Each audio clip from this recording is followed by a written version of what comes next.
check, I was Drake, yeah. Don't just try to tell me you love me. Can't keep it real if you really don't trust me. Come with a real, you hip in the front, so you get my meals. I'm gunning for the money in the bank. Come on with a dank, scrolling in the tank, rolling with the gang. You sit and I on the sideline tripping. I go to the hole with the rock like Pippin. Yeah. I'm okay. 5, 5, 5, 5, 5, 5, 5, 5. Yeah. What up, though? Welcome back. Hit that like button. What up, though? Welcome back to Woodward Ringside live on sports.com. He's my Spin Raxter. I'm Chris. Nicholas Kohloff. Smash like button, be a friend, tell a friend, and share the stream. Today we break it down. Obviously, Michigan State played this weekend. Some of the reactions of that. We also have Chapel Bill on fire in a bad way. I felt bad for Bill Belichick last night. Why? Honestly. I've always respected Bill. I really have. I guess it's disappointing to see that happen. Which I know some stuff does take time to happen like that, but here, like everybody was out there last night. Randy Moss was there, LT was there, Roy Williams was there, and they all left early because they got their ass whooped. That's embarrassing. That is embarrassing. But again, takes time. Takes time, but you got to put on a better performance than that. That was tough. I convinced myself that it was going to be better than expected, just because of what I saw in the Ohio State game. But they got athletes too, which Bill doesn't have. Yep. But I'm just talking about the level of defense that was put on Arch Manning. You saw him just turn to like a pumpkin. Yeah, Arch Manning looked bad. I mean, Ohio State's got one of the best defenses in the country. You know, they're notoriously have good secondary and edge rushers. So he also just has bad throws. He did not look good outside of that. You know, he's supposed to be the Heisman guy. He's supposed to be the number one pick. Like, you gotta. Those are the times you step up is against the best of the best, and he looked regular against Ohio State. That's another reason why, like, when Sean asked the question last week, would you rather Saturday full of college football or Sunday full of NFL football? NFL football. NFL football for sure. Like, these college, you just don't know what they're going to be. You don't know what to expect out of them. And obviously, the matchups to me is never the same. Like, don't get me wrong. I was excited to watch Bryce Young the little bit I did. I had my fantasy draft that night. But, like, I'm not that pumped to see Michigan versus New Mexico. Yeah. You know what I'm saying? Like, it's not a big matchup for me. Where the NFL, every single week, there's something. Multiple something. Something for everybody every week. I mean, the biggest game this week is Michigan, Oklahoma, isn't it? Probably, yeah. There's probably another one, but that's definitely one of the bigger ones. It's just a perfect example. I'd rather see NFL. That's just me. Burn in the Woodward Sports chat says, Burn. Micah has a broken back. Brad, what the hell? Hey, you know, my back. Maybe we could have somebody go give him an extra little fucking forearm shiver to the back. No, hey, listen, brother. Listen, you're going against Penei Sewell in the run game. It just might happen. You're going to need a healthy back to go against Penei Sewell for sure. That's the one, and we're going to get into this stuff throughout the show too. Maybe I want to save it, but like, he missed camp, right? He's just not ramping it up with a bad back. It feels like he's not going to play. Recipe for disaster. Yeah, or at least going to be limited snaps at the very least. And these Green Bay fans hopping in all types of comment sections. Obviously, we're part of other places too, making videos.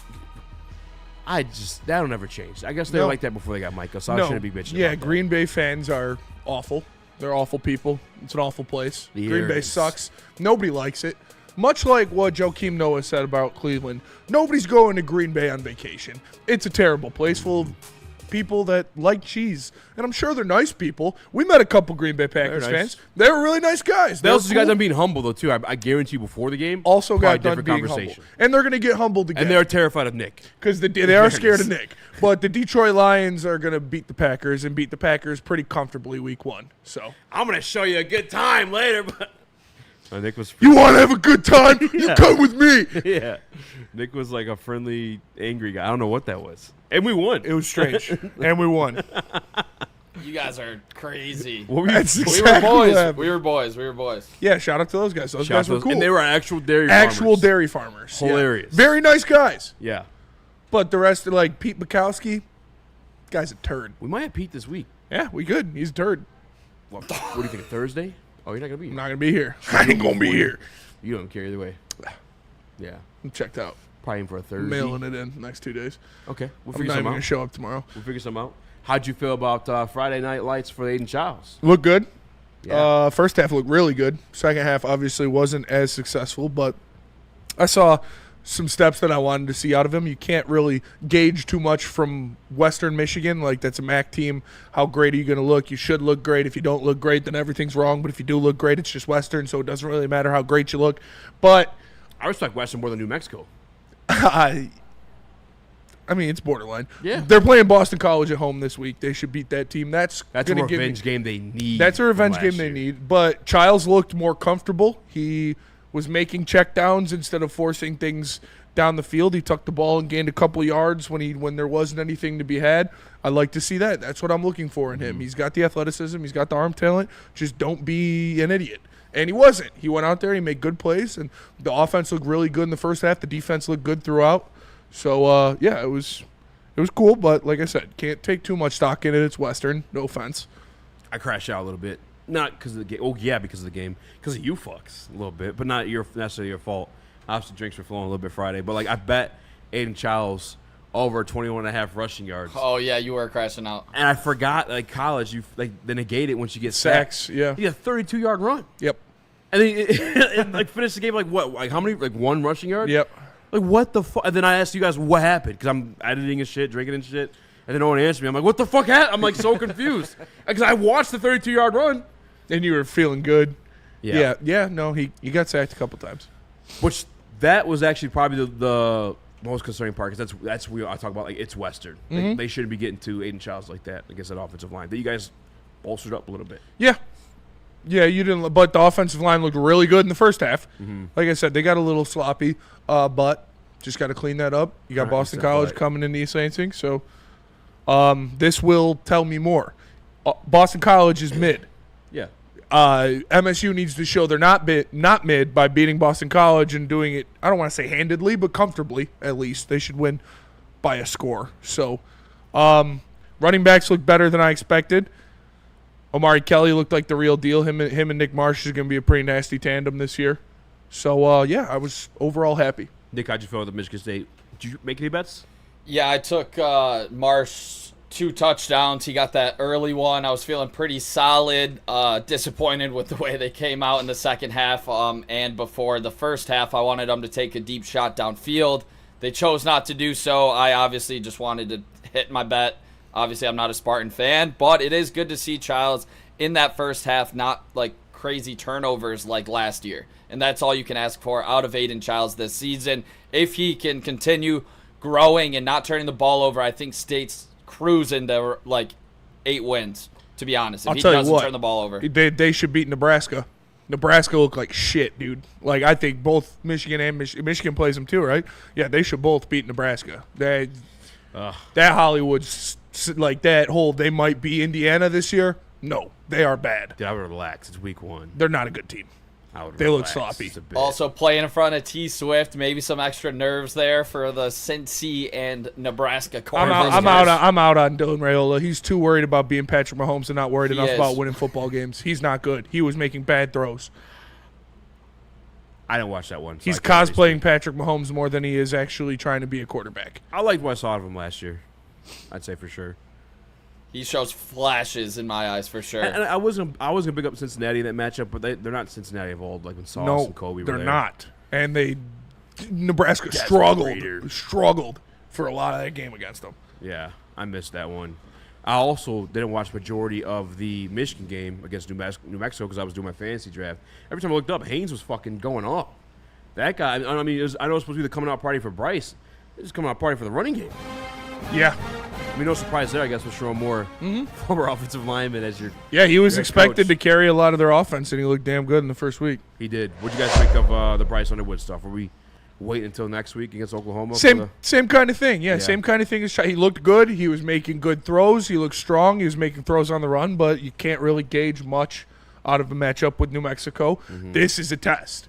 This is a good defense. This is a Power 5 team. This is as good of a early season matchup as you'll see Michigan play. So we'll see what Bryce looks like against a legitimate SEC defense.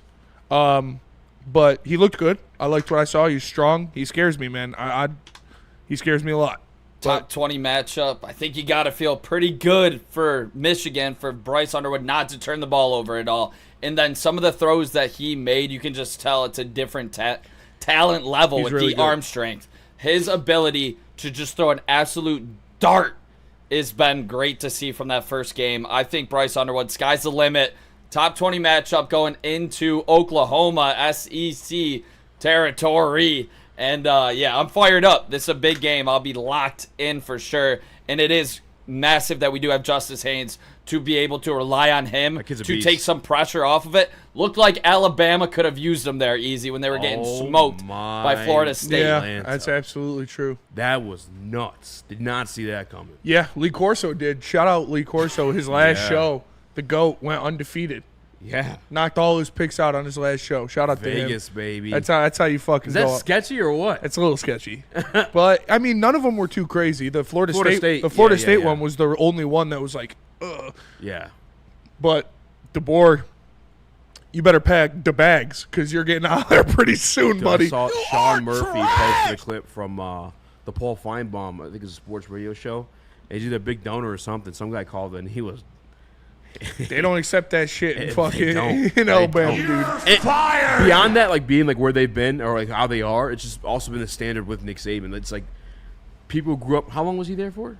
Long time. The entire time he was there, they were championship left contenders. Michigan State, and then he only did like a year or two at LSU, won a natty, and then he's been at Alabama ever since. I mean, that's I don't know. It's just weird for me. My whole life, it's been Alabama. I mean, my adult life. It's give a fuck Nick about football. Saban, dude. Yeah, it's Nick Saban, and Alabama learned that because DeBoer had a damn good season at Washington. Yeah, and he's a Saban tree guy. He's not Nick Saban. That's the crazy part too. Is like you've been there. Yeah, you were in the practices with them. That's like when I listened to Jahmyr Gibbs talk about like he thought going to the NFL is gonna be like a lot more lax because you're professional now. You got like the fucking shorts on Wednesdays. No, he says running just as hard as Alabama. Alabama's always been like a professional program. Maybe he thought it was gonna be a little different. Like I'll be nice with these guys than Saban was. No, be mean. Yeah, because whatever you're doing right now is not working. Also, this is right when NIL came around where other teams can pay players as well. Fair. So it is a bad spot for him to be walking into being the guy after the guy in college football for that many years. The guy. But Saban also was paying players, allegedly. But you guys know damn well that he was paying guys before the Big Ten was getting that kind of money out there. I told this story before. He was paying my cousin when he was at Michigan State. Like, he was paying guys out in the 90s. That's what you do. That's what, that's college football. Yeah.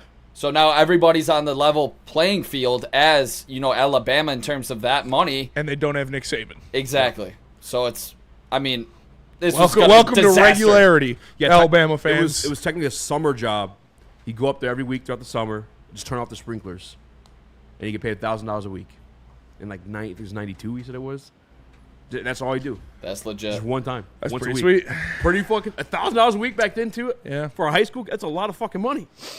But yeah, college football was fun. It was a good opening weekend. Can I ask? It was a good opening weekend. Shout out to college football for just helping me survive, especially to spread it through like into Monday as well, and last night too. Like, dog, I'm fiending. I can't wait. I like college Thursday. Football. I'm gonna watch Thursday. Obviously, don't give a fuck. Give what me the game Sunday. is it? Oh yeah, it's Cowboys. Yeah, dude, Dallas, Eagles. Philly. Come on. I hate the Cowboys for that reason. Like, give us the Bills and the Ravens play each other this week. That's Monday night.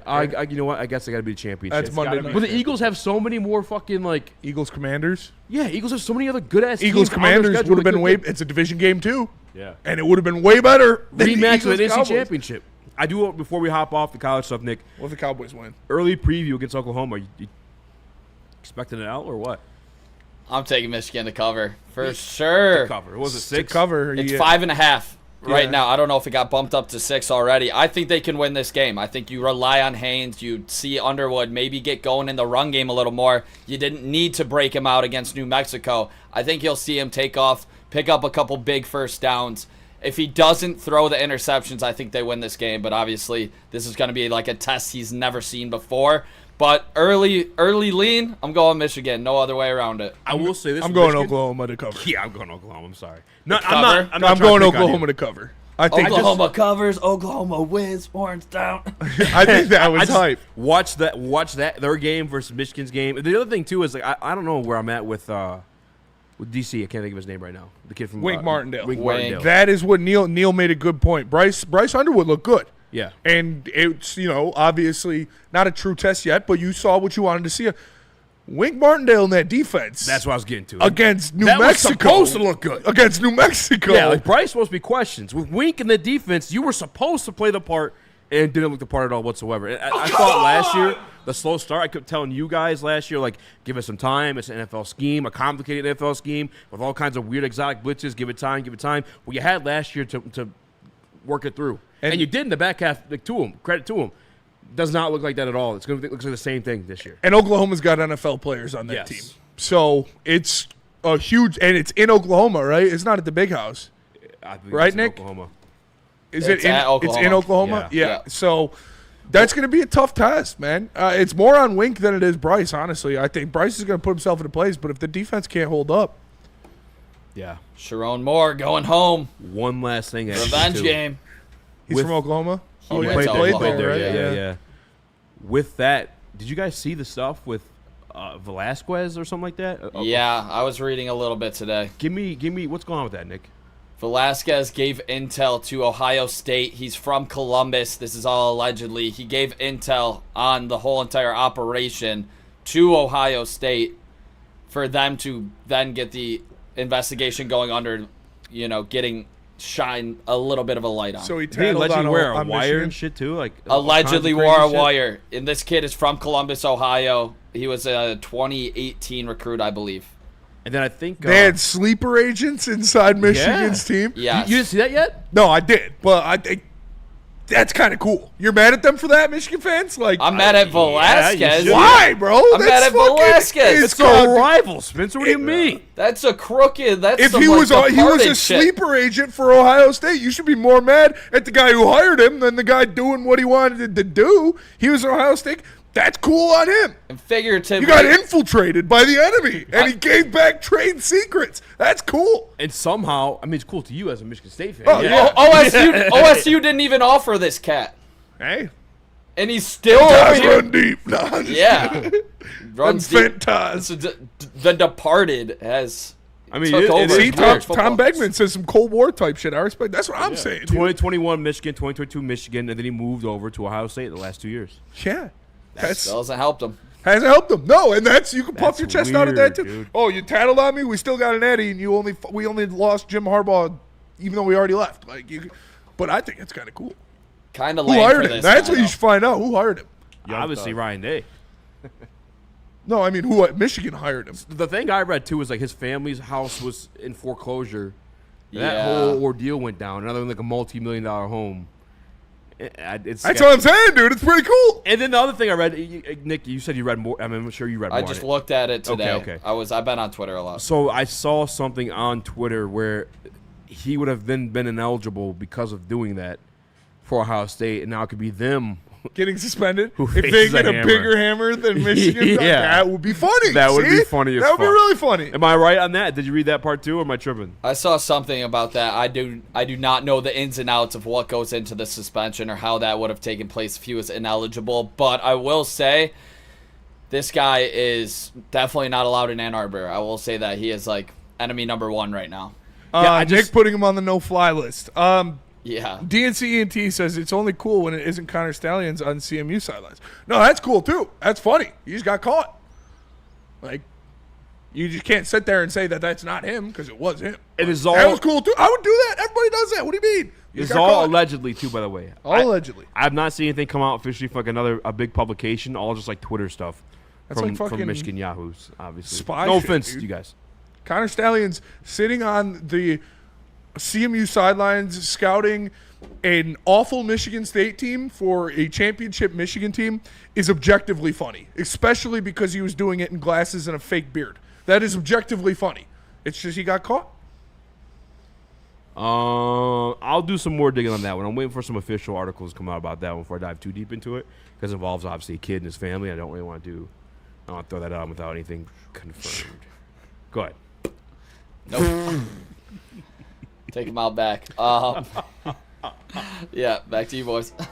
Perfect time to go to an ad read. Yeah, let's go to break. Come back, we'll talk Lions, but first, Lions, baby. After the show, you know I'm going to Planet Fitness. It's shoulder day, and you can too. Join in club or online at planetfitness.com. No more teens workout free. Summer's over. Sorry, get back to school, kids.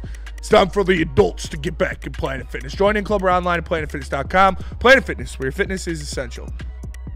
Get ready for the ultimate sports experience. Join former University of Michigan star and NFL sensation Braylon Edwards alongside the charismatic Shep. Braylon Edwards, touchdown Michigan! As they break down the latest in sports like never before. Tune into the Braylon Edwards Show with Shep. Touchdown, Braylon Edwards!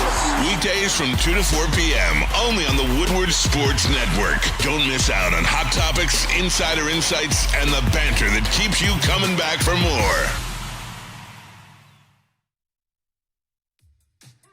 How do people feel about getting a Planet Fitness membership for $15 a month? How do they like working out in the clean and spacious gym that's filled with equipment for every workout? And how about free fitness training in the judgment-free zone that leaves them feeling energized all day long?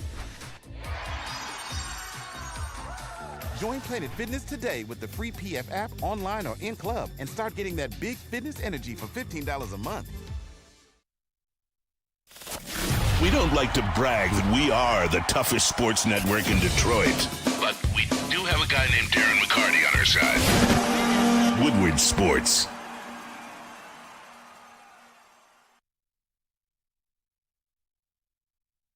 Massage Chair House. Massage Chair House. MassageChairHouse.com and get your appointment scheduled with my guy, Dr. Eric Duncan, the Wellness Doc. If you can't remember the website, just scan the QR code above my head or go see him in person in the corner of Woodward and Long Lake Road. It's Massage Chair House. My guy, Dr. Eric Duncan, has a large massage chair review channel on the interwebs because he has a large massage chair showroom in the Midwest at MassageChairHouse.com. Check it out. Have it your way. Have it your way. What up, the welcome, Mike? Jordan Heavyweights live on WoodSports.com. Eazy, my Spinball Raxter, Chris, Nicholas Kohloff. Smash like button, be a friend, tell a friend, share the stream. We got an award-winning super chat from Burns. He says, if people try to argue the game isn't the best rivalry, oh, the Iron Bowl's cute, some guy poisoned some trees. We got CIA versus KGB spy wars going. That is facts. That is true. That is true. I mean, I'm scared to talk about it. It's like scary, honestly. It's getting weird. I know it is getting weird. Like, you have a guy disguised on the sidelines of another game. That's fucking weird. You got a dude dressed like a dude pretending to be another dude. For real. That's weird. That's weird. It is weird, but I feel like that's been happening forever. Yeah, people just don't get caught. Spygate was a thing. The Patriots did it. Yeah, but that's recording. They had a guy recording them. It's true, but you have a guy on the sideline recording them alongside the other kids. That's weird. That's the part where I'm uncomfortable. College football is, well, he wasn't like an 80-year-old man. You make it sound like he was. No, I don't give a fuck about the age. I'm just saying, like, how far are you willing to go at that point? You know what I'm saying? Like, oh, dude, yeah. And guess what? It worked. So who's the ice skater who, like, cut the one bitch's leg? I always forget the name. Yeah, me too. But it feels like it's heading, like, towards there. You know what I'm saying? Like, that's I don't know. What it should be. It should not be that. What are you doing? It's college football. Are you injuring other people? No, not that. But that's what I'm saying. That level of intent. No. Do whatever you need to win. Should not be that. Why? Tell me why, Eazy. Because Michigan did it and they won. So, and obviously they took it to the place you need to go. I think we're having two separate conversations. I'm saying where it's headed towards. You're saying, like, what happened? What happened? Sure, whatever. But being on the sideline, no, fuck that. That's weird to me. Like, don't infiltrate other games outside of recording the cell phones. Like, record the cell phone, sure. Don't be on the fucking sideline. Tanya Harding. Close enough, Tanya Harding, exactly. Like, that's the shit that I'm just uncomfortable with. They're college kids, for Christ's sakes. Nah, they're fine. Weird. No, they're employees adults now. Yeah. All right, that college kid shit went out the window. Nah. Burn in the Woodward Sports chat with a super chat. He said, and people try to argue the game isn't the best rivalry. Oh, the Iron. Oh yeah, never mind. I did you 100%. 100%. Fucking idiot. Rare form. Already on vacation. My friend from school. Yeah, Spygate was real. Dexter James, my friend from school, worked at a hotel the Patriots team stayed at, and he confirmed Spygate was real. For sure. Spygate was real for sure. And that's why they won championships. I was going to say. Bill Belichick obviously wasn't spying against TCU. Yeah. Quite clear he needs to figure something out there. All right, but moving on. I know this is going to be short segments. I don't know. Like, these are kind of too good to fucking just. No, it's just we got 3 minutes left. Do you want to double up? Or? No, I don't want to do 6 ad reads in a row. Let's just go to break now, and then we'll come back and do it. All right. We'll do a quick break. We'll come back. We'll bring you guys some Detroit Lions football. How about that? Tell us about Feldman, Nick. You guys know where to go if you are looking for the best deals. It's Feldman Chevrolet. It's Michigan's #1 Chevy dealer. They got 5 locations in Highland, New Hudson, Novi, Livonia, and Lansing. And this month, specials include a 2025 Silverado 1500 Crew lease for $189 a month. And you can also get a 2026 Equinox LT lease for $219 a month. Get there soon because this offer ends September 10th. You want more college football in your life? Make sure you check out the College Football Show here on Woodward Sports, hosted by Justin Zatawa and Haley Scott. Check it out live Tuesdays, 7:30 here on Woodward Sports. Tonight, come check it out. Justin and Haley on the mic talking college football. No one gives away more cash and prizes than Woodward Sports. You don't believe us? Here's our latest $10,000 winner. You guys posted, hey, if you guess all this stuff right, we'll give it's $10,000. I'm like, okay, well, why the hell not? And the winning doesn't stop there. How about our Outkick Your Coverage winner? I think you won. This guy's got a hot girl. Bigger prizes, bigger giveaways, cash, merch, tickets, and more. All from the biggest sports network in Detroit. No one does it bigger and better than Woodward Sports. Make sure you're following, liking, subscribing on Instagram, Facebook, X, and YouTube for your chances to share in the winning. From Detroit's #1 sports network, Woodward Sports.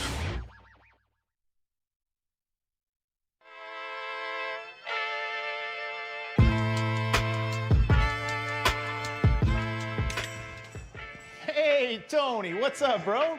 Same circus, different clowns. For sure. You want the usual, the big zip? You know me too well. I threw a little something extra in there for your ma. Oh, Hope man. she's doing all right. Ay, guy, sei un santo. Ah. You're a saint. All right, buddy, we'll see you next time, okay? Grazie.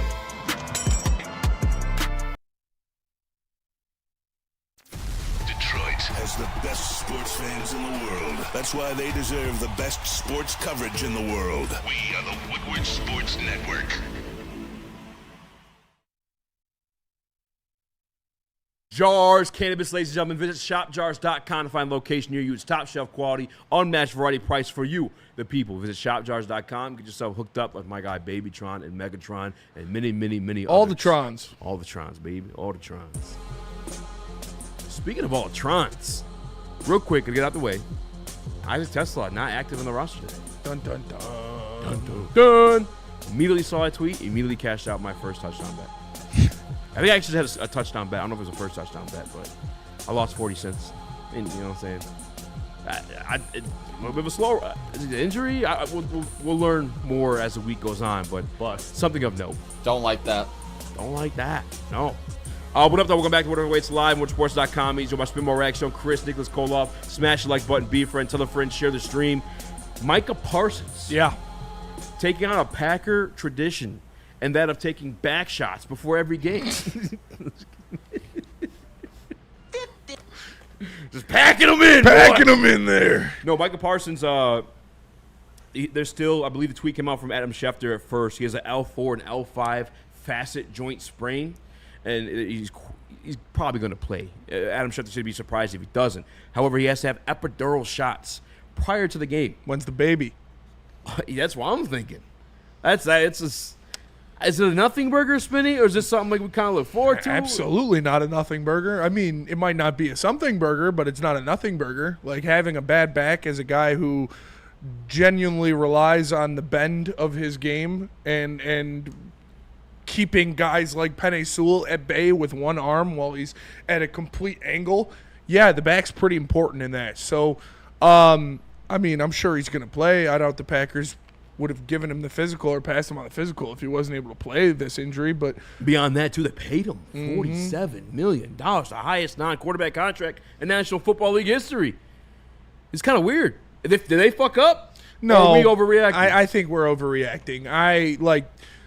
Fuck the Packers, all that stuff. They're not the Browns. Like, they're not going to trade their entire future for Micah Parsons if he's damaged goods. Jerry's not that good at his job. Could it be like how Dan Campbell had KOC second guessing shit, making mistakes? The Packers are so like anxious to beat the Detroit Lions, they're just like, fuck it, chips all in. Maybe miscalculated something. I'm hopeful. That's what I'm thinking.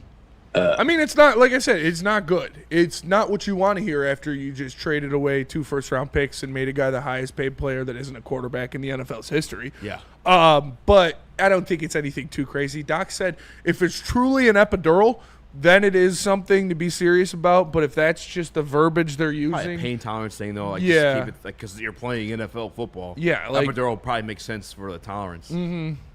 Yeah, he said when we had Doc on today that the epidural is for a specific injury, and he's given these shots for the L5 and L6 stuff, and it's not actually an epidural. They just might have called it that, and the media is going with epidural because that's more friendly of a term for other people, but there is a specific shot that is... Remember the name? Huh? Do you remember the name? I cannot remember the name, no. Want to make one up? Speepa shot? Yeah, the Speepa shot, the Spepidural. The Spepidural. Yeah, for me, I think I said this at the beginning of the show, too. I don't know if I did, but, like, regardless of the fact you're getting no training camp, right? You're just now getting ramped up. You have the back issues. Sure, he may play.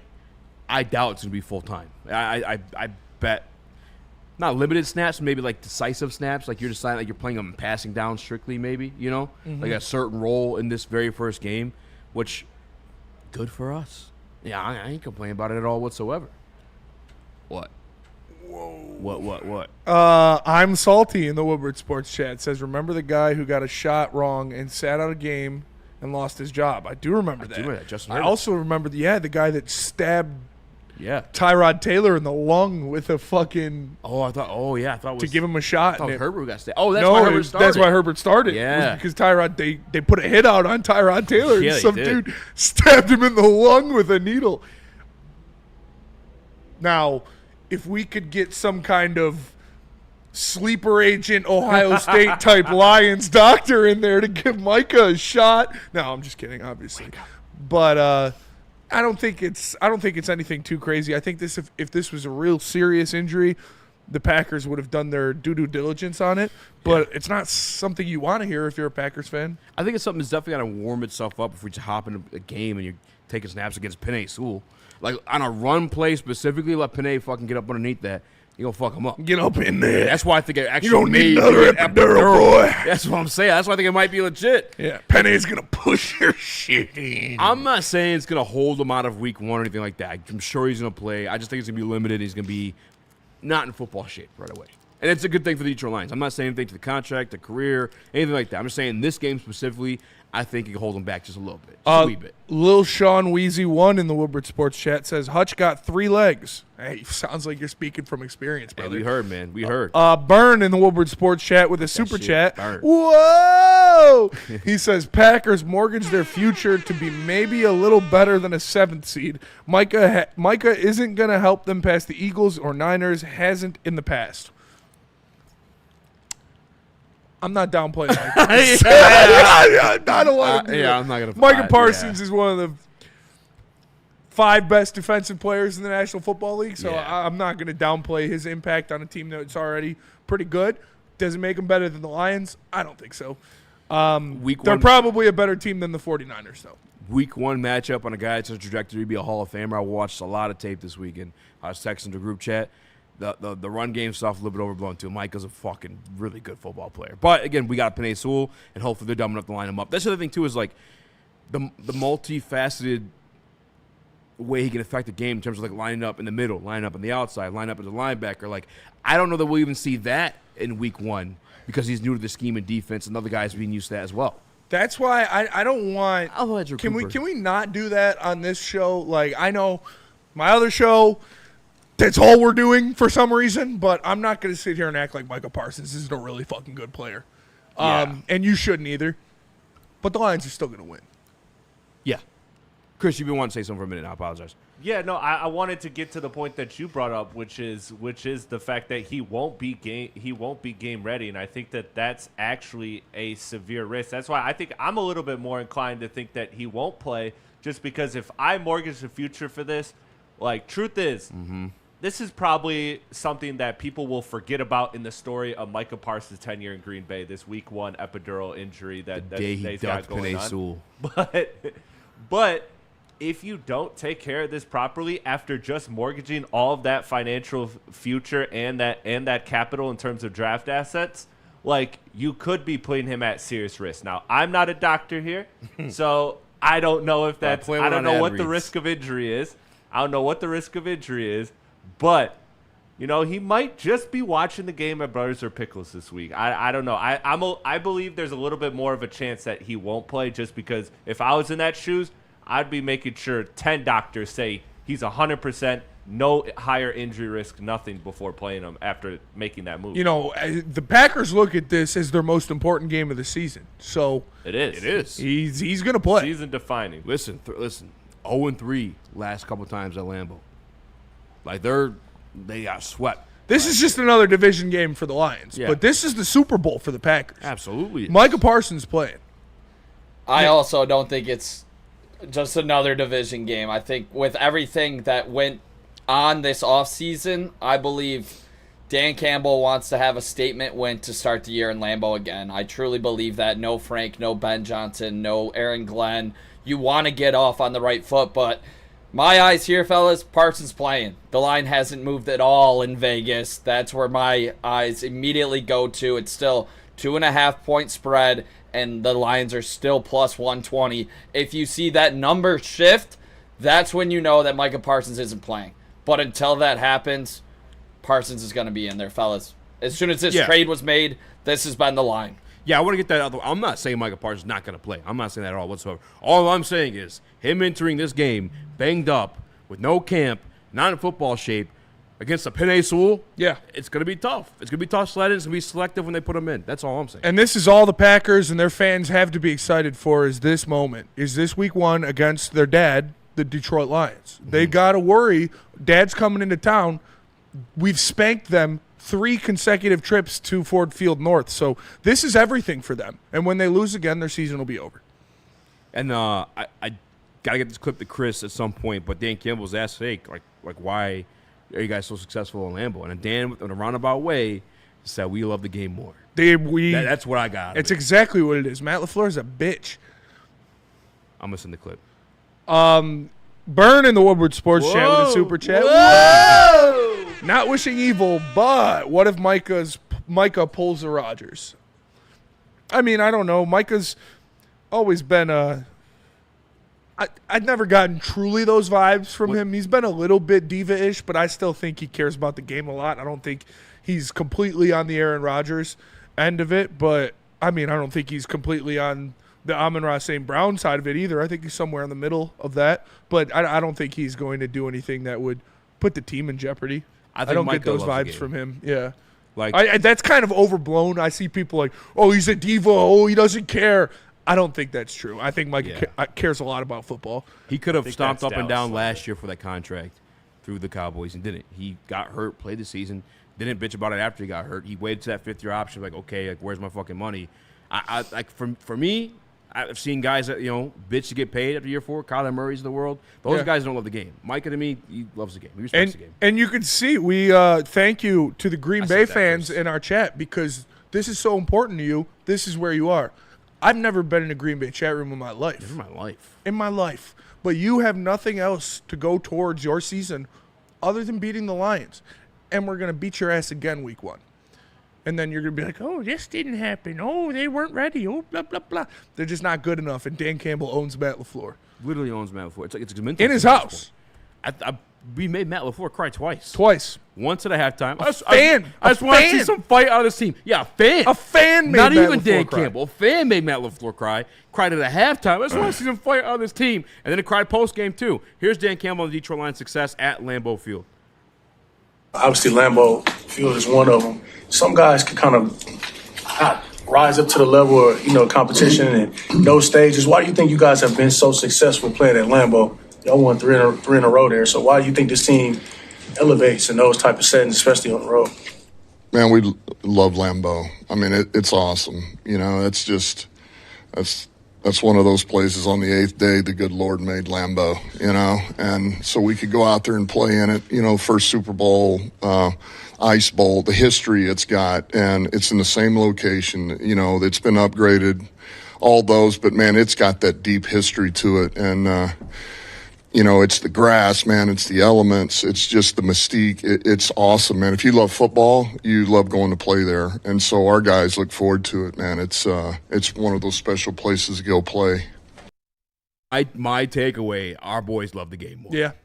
We love the game. We like ball. We somehow appreciate your home field more than you do because we love the game of football. And Dan Campbell should feel that way, and the Detroit Lions should feel that way because the frozen tundra of Lambeau Field has been very hospitable to the Detroit Lions. They've welcomed us with open arms. They've left little chocolates on our pillows, and they've taken a cigarette and a Gatorade after we walk out there from fucking them 3 times in a row now. Mm-hmm. So thanks for opening your doors for us. Thanks for buying us the Uber home. Take those tricks I taught you and go teach them to somebody else. But it's been really nice, having of that extension from home. We call it Ford Field North because our fans own your fans, and they always show out. And it's just like another home game, basically. No pressure at all. I mean, we're literally hitting handstands on you, doing Lambeau leaps. I mean, it's embarrassing. You be getting your ass whooped, dragged. Honestly, we're not worried about you guys at all whatsoever, including with the addition of Micah Parsons. We're just not. It's going to be a fight for the North, that's for sure. That's other games outside. You know what I'm saying? Like things that are out of our control. It comes to facing you guys, team versus team. Not worried at all. We've taken care of business quite frequently. 3 years in a row in your house. Also, shout out Kirby. It's father time. He owns the Packers in Green Bay. Pick 6 last year. Owned Aaron Rodgers in that game before, we booted him from playoff contention in the last game of the season. Watch out for Curb week 1 to make something happen. Hutchinson gets some pressure on Jordan Love. He throws one up early. Kirby coming down with it, calling it now. And that's what I was going to say that too. Packers fans, rightfully so, puffing their chest out the addition of Micah Parsons. He's a very good pass rusher. He's going to help your defense a lot. We beat the Packers twice last year, right? Aiden Hutchinson didn't play in either of those games. No. So we are also going into this matchup this year with a brand new top upper echelon pass rusher. So not really too worried here at all. You guys talk like you're the 49ers, but you had 2 great seasons. LMAO. No, we're just talking like the fans of the team that whooped the Packers the last 3 years in Lambeau Field. Yeah. And like Spinney said, missing key pieces. If you want me to fake like I'm scared, it's just not grabbing me right now. This Lambeau mystique is pretty cool, but we've been walking in there, whipping our dick out, showing it to your wife, and putting our feet on the coffee table for the past 3 years. Micah Parsons is not going to change the scariness of Lambeau Field to me. Like I said, we went to your house last year without Hutch and still beat you. Don't know what I had to be scared about here. I just got to see it first. If this was like prior to Dan Campbell, sure. There was something to be scared of then. Since then, Matt LaFleur is 2-6 against Dan Campbell since Dan Campbell stepped forward for the Detroit Lions. This is not I think we're the 49ers. I think we're a dynasty. This is going off of the track record of Dan Campbell and this regime versus Matt LaFleur and his. It's night and day. It's night and day. It's quite literally ownership. Quite literally. Nothing delusional about it. 2-6 are facts. Does Dan Campbell have more division wins in Lambeau Field in the past 2 years than Matt LaFleur? Yeah. I think he does, right? At least for sure last year. Definitely last year. I believe they won one division They won game one division game last year. So at the very least, Dan Campbell has the same amount of division wins in Lambeau Field as your head coach did last year. Don't know what I got to be scared about. Just saying. Let's go to break. We're going to come back. Shout out to Ty Rayleigh. We got a Targaryen in the chat. With the super chat, he says, our edge doesn't have a back issue. All right. I don't want to.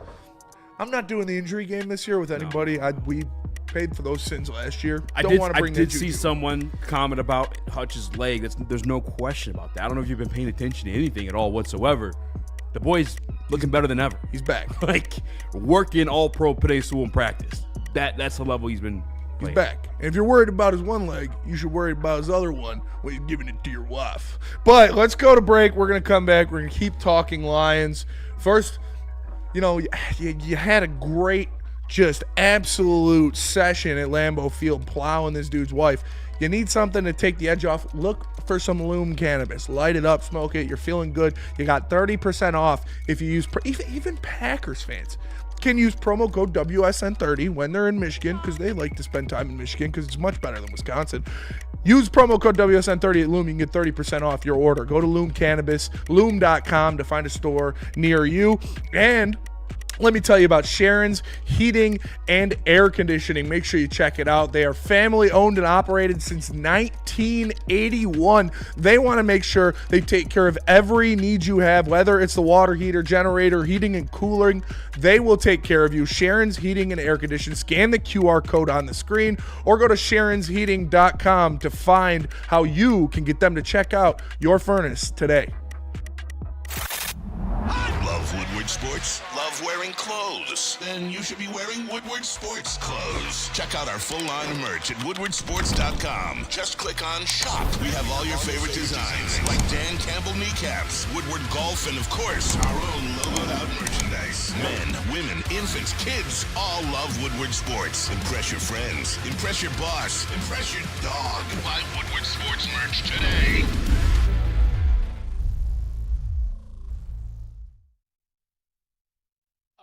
It's electric. It's the Great American EV Sale at Feldman Chevrolet. With over 800 EVs on the ground, it's the largest selection in the state. Drive home a 2025 Equinox EVLT for just $159 a month, or a 2025 Blazer EVLT for only $179 a month. But hurry, the $7,500 federal tax credit disappears September 30th. The countdown is on. The Great American EV Sale is here, only at Feldman Chevrolet.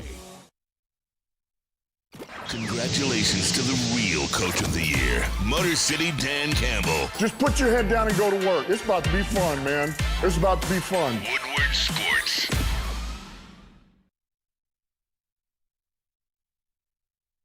Buddy's Pizzeria. Listen, Buddy's Barbecue Brisket Pizza is phenomenal. One of the best specialty pizzas I've had in my life. I'm not even joking to you. Do yourself a favor. Visit buddyspizza.com. Order it up. Use promo code 10mil and save yourself 10% on it. Buddy'sPizza.com. Buddy's Pizza. What up, though? Welcome back. Whatever it's live on WoodSports.com. I'm Eazy Joe by Spinball Raxter. What up, though? Chris, Nicholas Kohloff. Smash the like button. Be a friend. Tell a friend. Share the stream. I know a lot of Packers fans in here want the boys to be worried and be nervous about this matchup. It's just not going to happen. And our fearless leader shared some thoughts on this one, too. Did he sound worried to you? Do you have that clip, Chris? Which one? Sorry. It's Dan Campbell. I think it's like a minute and 3 seconds long. Dan Campbell on the, yep. On it a little bit early. How does the addition of Micah change just the way you look at what they bring defensively? I mean, I don't know how much it'll change necessarily yet. I mean, we're not even into third down. So we'll get more into that in the next couple of days, but, certainly we'll have our eyes on that. We know what kind of player he is. He's a really good player. But we'll have a plan. With Micah, they can move him around all different places. How challenging is that, especially knowing that, not seeing him in this specific scheme, I guess? We'll, whatever we had planned for Kenny Clark, we'll just have planned for Micah. So we'll do that whether it's outside or inside. So, look, you got to be prepared, and they're going to find plays that they can use him where he can excel. And like I say, we'll have a plan. It just is what it is type of situation. Like outside of last year due to injury, we faced Micah Parsons every single year that Penny's been in the league. He had 2 sacks, I think 21 or 22 it was, and they were on Taylor Decker. Both on Taylor Decker. And I'm pretty sure Taylor Decker was banged up in that game. I think so. Like, it's not, I don't know, man. Like, again, I have to see it to fear it, I guess. Like, I know he's a good player. He's a great player.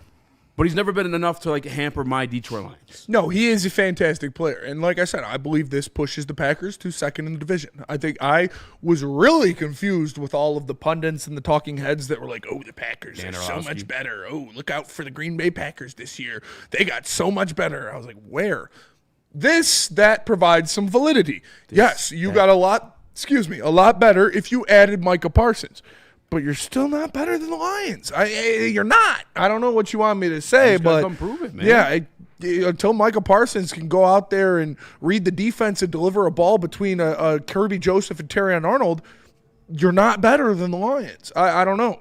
Micah Parsons definitely helped you take a step into being a contender in the NFC because you're kind of fugazi before that. Not as fugazi as the Vikings, but still a little bit. Now you're a little something to laugh at, but I don't know. It's like I said. Does it suck? Yeah, it absolutely sucks. Micah Parsons is great. They're still not a better team. They're the better team than they were, but not a better team than the Detroit Lions. Yes. Like, again, things that I worry about are if we knock one against the Ravens. Because you guys don't play as tough a schedule because you haven't won the division, right? And that's where it becomes things, again, that are out of our control. Where we're not facing you 1v1. I don't know, man. I mean, I cannot wait for Sunday to get here and just settle it once and for all. And again, if we do come up on top, which I'm fully expecting, I guarantee the excuses of the back injury, him missing camp, and all that stuff will come out. While right now, you guys talking all that cash shit. Just I want you to keep that same energy. I want you to come back Monday morning and be like, all right, yeah, you bested us. Just as I will if it happens the other way. Because, again, I do think you guys got better. For sure got better. The closest game you've had against us, we're missing Aleem McNeil. Yep. He left out with concussion. We had no Aiden Hutchinson. Literally that game plan. We have a video of Jack Campbell we'll have to grab at some point where he's talking about, like, that was probably my favorite week of professional football because we had a bus full of guys coming on Tuesday, and Dan Campbell said, listen, we're going for it on every fourth down. We don't have enough time to teach you guys a scheme. We're just going to go out there and we're going to let the bodies fly, and we're going to fucking bring it all. And it was that type of game. Like, we are guys that we fucking never knew in a Detroit Lions jersey were just out there balling and still getting to your quarterback with a broken defense. Like, that was a close game. Now, again, we're coming in this time fully healthy. Yep. Cannot wait for Sunday to game. I mean, I don't know what more to say. I really don't. Nick? That was a great line from Jack Campbell. He said literally we had guys coming off the street and we beat the Packers, like everybody man down. But I think in this matchup, the big thing to me is this healthy defense is going to be the biggest key for me. I want to see the Detroit Lions and rookie Tyleik Williams get out to a hot start as a Detroit Lion. And to me, that's stopping the run, stopping Josh Jacobs. If you allow them to ground and pound, go 4 or 5 yards per carry, we're going to get our ass kicked. But I expect the rookie to step up, and this Detroit Lions team to continue to stop the run. I know Aaron Glenn is no longer here, but I believe Shepard will make this one of the biggest, points in this week's prep, and it's to stop the goddamn rock. And I think if we can do that, we can force Love over a couple times, keep him on that 3rd and long, and let Hutch cook. I think this defense is going to be, really good this season. I want to see us on the road in Lambeau week 1 get out to a hot start. And Tyleik Williams is going to have to be a big guy in that middle and see if the rookie can show out his first debut as a Lion. Chris? Yeah, I think Tyleik is a big part of this Lions game plan or of the Lions' success. But to me, I'm looking at it as like I think now we're going to start to establish that it's not just Kirby Joseph alone. It's a bit of co-parenting with the Green Bay Packers, and that's Brian Branch, his safety part counter. Like, I think Brian Branch, who remember last time he played in Lambeau, if memory serves me right, got kicked out. He has always had that edge for the Packers, and I think that as much as we talk about Hutch, missing football for all this time and how unleashed he's going to be, how much the Lions as a whole just love to play in Lambeau, all of these factors are great, and then you just sprinkle in. You just go through all the lines, the linebackers, the defensive lines, the safeties. They all have motivation, and Brian Branch, to me, is one of the people that is at the top of that list, and I think we're kind of sleeping on that because remember, this is the guy that kind of got shafted by Green Bay. Yeah. So he's ready to come out and ball, and I think that him being there along with that defensive line is going to be great. And we got a lot to talk about. We got a lot of audio from Hank Fraley. He went on today. He had a lot to say about Micah Parsons, about the young defensive line, about Graham Glasgow going out there and playing center. We're going to get into those coming up next. But first, let me tell you about Jack's Car Wash because I'm looking at one right there. And if I'm leaving the show today and I need to wash my car, I can just text WSN to 888-522-1729. Pull in right there and get a free car wash. It's that easy. You can do it too. There's 40 in Michigan. Text WSN to 888-522-1729 and get a free car wash from Jack's Car Wash. Only with Woodward Sports. Ever wonder what goes on inside the game? Deep ball's got a man and got him. Touchdown. Join Braylon Edwards and Shep. Edwards has it. 10, 5, touchdown. On the Braylon Edwards Show with Shep. Lamar looks in zone. Got Edwards for the touchdown. Where they dive deep into the heart of sports. Weekdays from 2 to 4 p.m., they're bringing you expert analysis, exclusive interviews, and a fresh perspective on the sports you love. Don't miss it, only on the Woodward Sports Network.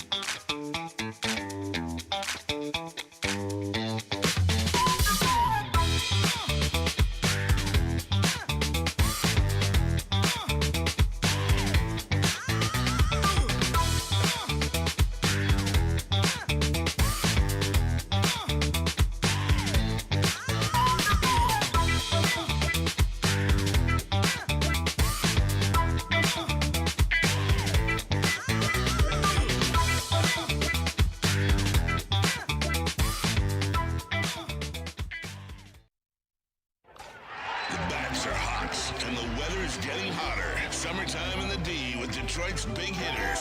Woodward Sports. Lady Jane's Haircuts for Men open 7 days a week. Walk-ins are always welcome. Stop in, sit down, relax, get an award-winning haircut from one of our lovely, talented stylists. And you can get a hot leather neck shave, scalp massage, hot towel treatment, all that wrapped into one in the King's treatment. Lady Jane's Haircuts for Men open 7 days a week. Walk-ins are always welcome. It's wicked awesome. What up, welcome back to Woodward Waits Live on WoodwardSports.com. Means by Spin More Racks. Young Chris, Nicholas Kohloff. Smash the like button, be a friend, tell a friend, and share the stream. Shout out. Enough of us talking about the Micah Parsons matchup. We got Detroit Lions offensive line coach Hank Freddy, one of the best, if not the best in the league, talking about the addition of Micah Parsons. Here's a quite lengthy clip of him talking about that one. Those lines, I mean, Micah in Dallas was moved around a lot. I mean, he's a unique player in that regard. I mean, lining up sometimes in the middle. I mean, too. I mean, do you anticipate that? I mean, they're going to use him in a similar fashion, or given the fact that he doesn't have many reps, though, kind of going into this? Again, I think the guy's trained his whole career to play football, so he's got a different jersey on. We're anticipating him to play. Now, how many reps that is, I mean, that's on those guys in Green Bay and really Prey himself. He is a good player. He can cause havoc. When he was in Dallas, he can cause havoc. They definitely moved him around there. I would anticipate we're the same way. We have rules, and when they want to move guys or stuff like that, we have certain rules we follow, and he definitely can be a force off the edge or in the middle when they stand up. When he was in Dallas, rushing through the middle of the A gap, but he can be a special player. But we've instead of now facing them once a year, I feel like every year we've played Dallas. Now we get them twice a year, and they have a lot of good players. Can't forget about Gary on the edge. Walker in the middle at linebacker. They have a lot of good pieces. Kenny Clark for years is now down there, and some guys are, we don't have to see him. Oh, we play Dallas again later this year, but he was a heck of a force in the middle. And they gotten a little bit younger inside. But those young guys have gotten better every year too, all those young guys, and I'm sure they've learned a lot from losing Kenny inside. He was that leader inside. So, but leadership kind of moves, and it's probably not outside. As their leaders on defense. So everybody presents challenges. Parsons no different. He's a challenge. Is he going to line up over Panay, Decker, Graham, 3 technique? We'll see how they want to use them. And it's really about how quickly he picks up their system and what do they want to do. But at the end of the day, we've faced him a lot, and he has caused some issues for us, and we've also gotten the best of him too. But he's gotten the best of us too. So it's a battle over there. So it's exciting. He got there. I saw the trade, and I just told our guys, hey, we're going to block him later in the year. Now we get him twice a year. It's business as usual for the Detroit Lions offensive line. You look at the guys that they've gone up over recent years. It's not like they've just been walking up there going up against these rookies and second and third string defensive ends. They've gone up against a Max Crosby, a Nick Bosa, a Daniil Hunter, and Will Anderson, a Micah Parsons a couple times. Like, they are used to seeing the upper echelon of pass rushers in the NFL. So They've blocked him before. They're going to block him again. And he's a good player. He is going to make plays. You just can't let him wreck games. And they've done a pretty good job of that every time that they've played him so far. Yeah, the thing with Micah Parsons that I could turn to a concern or a challenge for the Detroit Lions is everything you just heard their offensive line coach say. And that is how that affects the guys like Rashawn Gary, how that affects guys like Quay Walker, how it affects guys like, he didn't mention him, but I'm going to throw Edgerrin Cooper in there as well. Like, these are all guys that frees them up to win a one-on-one matchup. Now, luckily for the Detroit Lions, I feel like the only question we would have on this offensive line, sure, you could throw a rookie in there, but I think Dan Campbell's been quite pleased with what he saw out of him, and that's through joint practices as well, is a banged-up version of Graham Glasgow. Yeah. And knock on wood, I don't think that's who's coming to town this Sunday. So I it's going to be a good matchup. Yeah. I think this will be more of a – I think this will be a bigger game come Thanksgiving simply because of the back situation. Yeah. I agree. It's you look at and learn the system too. Like he said, like is he going to line up in the middle? I don't think they're going to be doing all that weird freaky shit because he's only been there for 2 weeks. No, you're going to You're going to get a very very vanilla playbook, if anything, from Micah Parsons because, he hasn't been fully entrenched in this defense yet, but he's still a playmaker and can get to the quarterback. See quarterback, get quarterback isn't that hard to learn no matter where you are, but you made a good point where one point of contention that people can point to is Graham Glasgow replacing Frank Ragnow. Graham, who was playing with a high ankle sprain for the end of the year last year. We have Hank Fraley talking about Graham Glasgow and what he's doing at center so far in camp. You can just expand on that a little bit. The experience that he has, being a veteran, how much that just settles everything down in terms of the IDs. I think it settles the whole offense down, confidence. It probably starts, sometimes you say with the quarterbacks, right? They know somebody in front of them can control it, take charge. That's what you want. And, so Goff and him are always on the same page. Anytime somebody had to go down, he always moved right back in there at center, and sometimes, what's your best 5 or 6? Is it better to move 2 parts, So he just calm everybody down and just go with your rules. Like I said, it's the first game of the season. There's going to be something maybe new that we're not prepared for to see, and just don't chase it. As long as we're all on that same page, we can make it right, So, but he's a calming presence for everybody. Guys can, his note taking is one of the best I've been around. And, he really keeps all his old notebooks from last year. They're still stacked up there. So, like all his Green Bay notes from last year, he's already referencing, we did this last year. Are we doing this again? And they're so detailed out. And he keeps them there for the year. That's how him and I would say Ragnow were. Their books all stayed there for the years. And they just keep it going like a library for them. So, but he's a smart player. He's been in the league for a long time, year 10, I believe this is for him. And he's done it all from right guard, center to left guard. So I'm glad we slid him back in there. And like I said, Tate was doing great though. Honestly, he was doing great. And we got him younger, which is good for us too. From your perspective, what is this year? Yeah, so Graham Glasgow is, he's personally got an easier assignment going into this week, not having to deal with Kenny Clark in there. But he's been there. He's done it before. He's played against these Packers multiple times at center and at guard for the Detroit Lions. This isn't anything new for him. He's obviously not dealing with the same injury that he was at the end of the year last year with that high ankle sprain. So I expect Graham to be fine. He's going to go out there and do what he does.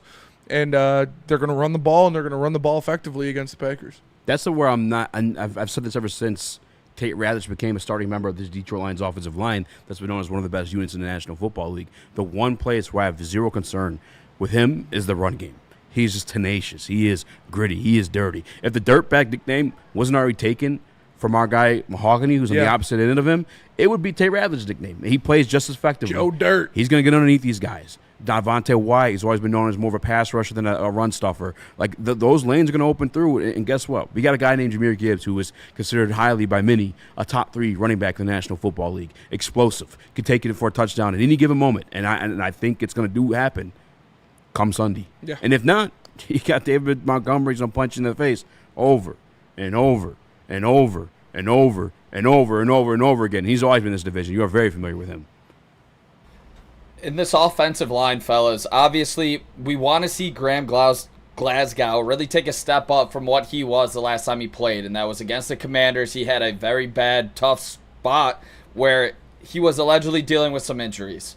Those are the reports that came out, at least. And I believe Graham Glasgow, for this team to be a Super Bowl contender, is going to have to play his best football of his career. He's never made a Pro Bowl, never made an All-Pro. He has been a good lineman at times, but now he is filling in for a All-Pro center who has been basically the heart of this Detroit Lions team and the heart of one of the best offensive lines for years. So Graham Glasgow has never had more responsibility than he does right now for a Super Bowl contender in the Detroit Lions. And this team's only going to go as far as their center can lead them, because I think if Graham Glasgow has a really bad season, this year's not going to look like a lot of us want it to.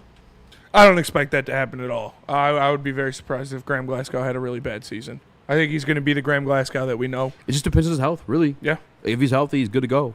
The 18 for 18 game that Jared Goff had, Graham Glasgow was the center. Yep. It's just, when he's banged up, obviously, you're not going to be 100% of yourself. And it's always the bank on. And if I'm being quite honest with you guys, too, between Kingsley that I've saw in action in practice and the joint practice against a pretty good defensive line in Houston, Texas, he held it down pretty well. And I got to be honest, beyond that, too, like Cologne that we signed, who unfortunately got injured, still on the practice squad, in a situation where in the pinch, he can get moved up, and he's played plenty of center, too. Or Yodi. You got Yodi still, who you're very comfortable with at guard, and you could bump, if Graham does have to miss a game because of an injury or something, you can bump Tate over to center and put Yodi at right guard. Shout out to whoever's in the Woodward Sports chat. Say, my man, the Packers fan in the chat looks like someone microwaved I show speed.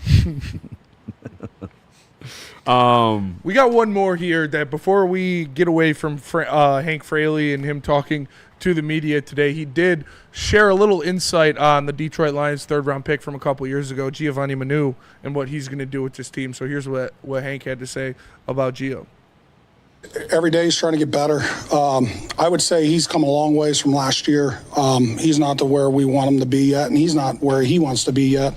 But the good thing about him is he works hard at it. It's not perfect. The thing is, a lot of people point out always the glaring mistakes, and that's what O-line, especially pass pro, can't. We get beat. There's no way saving us normally. It's just not going to be the case, Maybe the ball gets out in time, but we still got beat. There's nobody, we can't.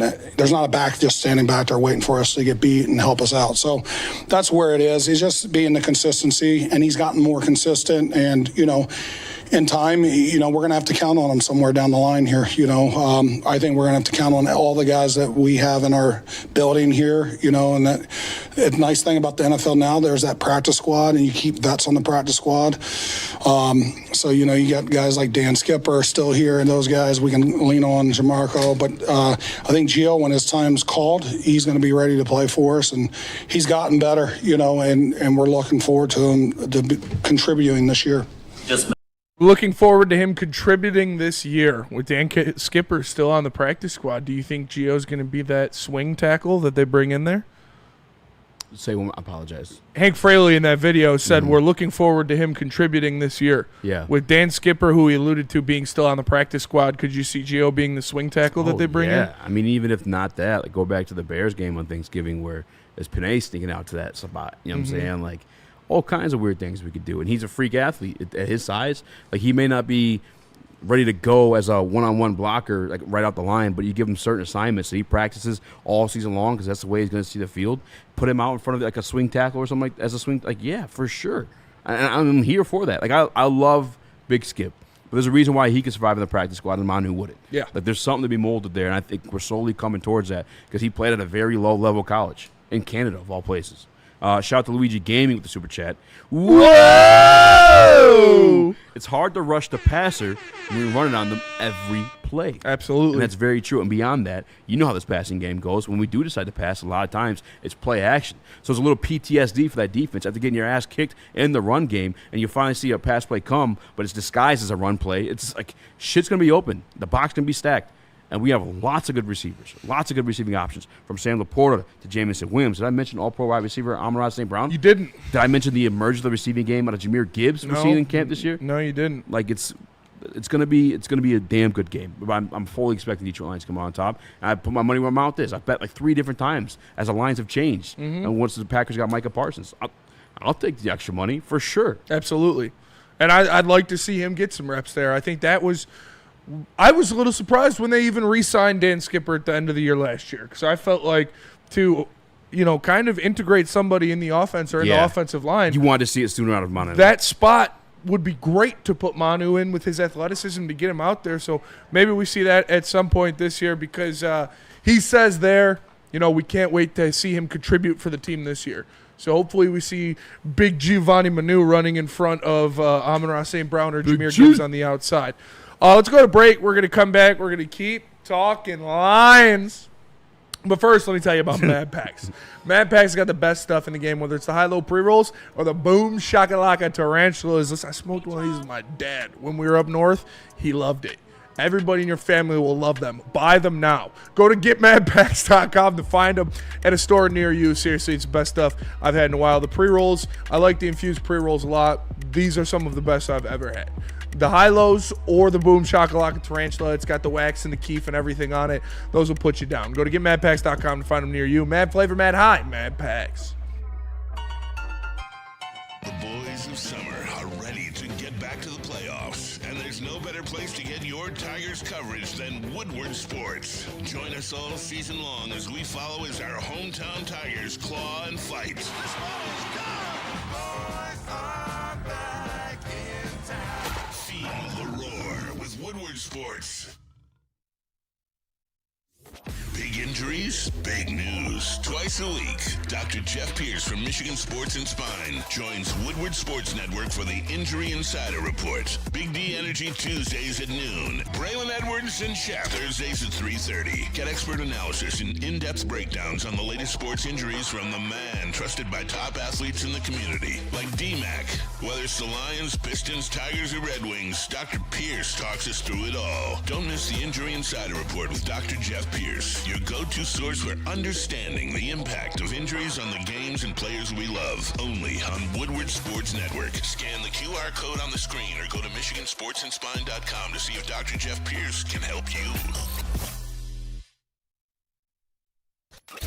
A ton of fun, a ton of sports, and a ton of man-meat. Welcome to the Woodward Heavyweights, live daily 5 to 7 p.m. on Woodward Sports.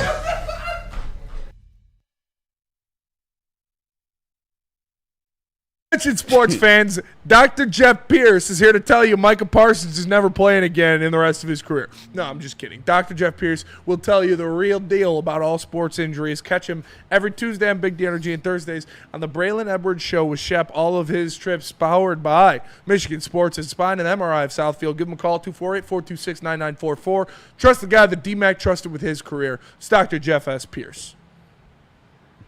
What up, though? Welcome back to Whatever Waits Live, WorldSports.com. He's your best more Raxter, Chris, Nicholas Kohloff. Smash the like button. Tell your friend, tell a friend. Oi. Share the stream. Tell your mates. Tell them to smash the like button. Micah fucking Parsons. On a Tuesday. On a Tuesday. Turning up on a Tuesday. Do you know that guy's like a chef now? I love Mackinnon. I love McConan. I love He's McConan, not a yeah. chef. He's a line cook. Yeah. Wolf. Yeah, that's way different. Like Drake is I doing was him never that a dirty. chef. I mean, that's awful, man. I mean, that's yeah. rough. At least he's not doing drugs or dead. Like, he's just got a job living life, so good for him. To be fair, line cooks and drugs kind of. That's true. I mean, yeah, most line cooks do drugs. I would say that's a pretty high percentage. I'll do it, donkey. Especially if you've got nothing to do on a Tuesday. Tom Bregman, Eazy turns British at least once a show. It's true. It's damn true. Can't deny that. All right. One of the reasons I have the expectations Detroit Lions are going to whoop up on the Green Bay Packers. Whoop up on them. Not only is certain pieces back healthy for this matchup, we also got this kid we drafted last year. First round pick, Taron Hall. A little bit later, you know what I'm saying? Pick 24 is when he ended up falling to. That's because he was a developmental piece. Could be special, but had to develop a little bit. We have Detroit Lions defensive coordinator Kelvin Shepard interviewed on Believe Network with Glover Quinn, my guy, shout GQ. I believe. Talking about Taron Hall possibly being CB1. A younger player that maybe take a step, and you're like, I think this guy could be primed for a decent year if he can just stay the course. They had a great training camp. Who somebody that surprised you this year?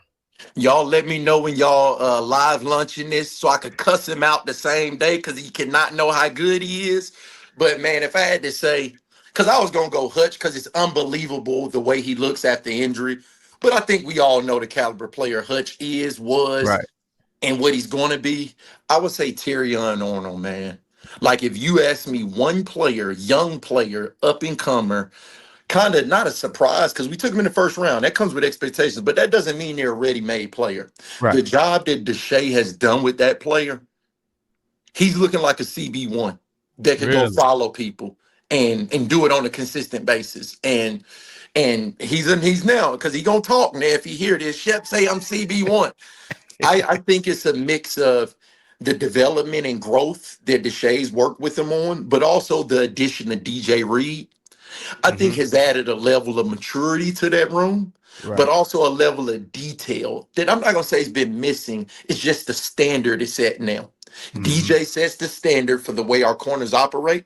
And if you fall short, you're going to stick out like a sore thumb.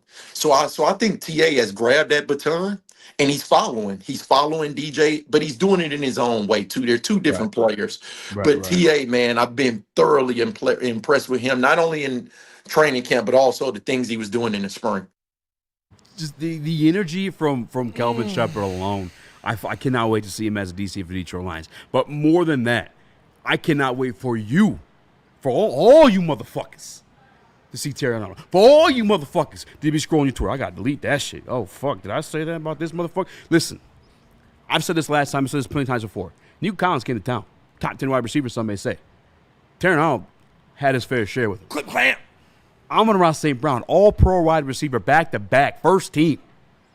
Clip clamp. Clip clamp. Few times. Matter of fact, had a one-handed interception on Amon-Ra St. Brown. Clip clamp. This is the same Amon-Ra St. Brown that Jack Jones came to town, who I think is a fairly respected starting quarterback in the National Football League, and he fucking took him to school. It was embarrassing. I thought, like, Amon-Ra was going to go to jail for assault. It was that bad. Like, Terrion, I'm telling you guys, you are in for quite the fucking surprise. It is night and day from what we saw last year. And I think a lot of it really just turned the head and find the football. And much like Kirby Joseph, much like you motherfuckers were telling me about Kirby Joseph sucks. He's not even going to be a starter. Start iffy over him.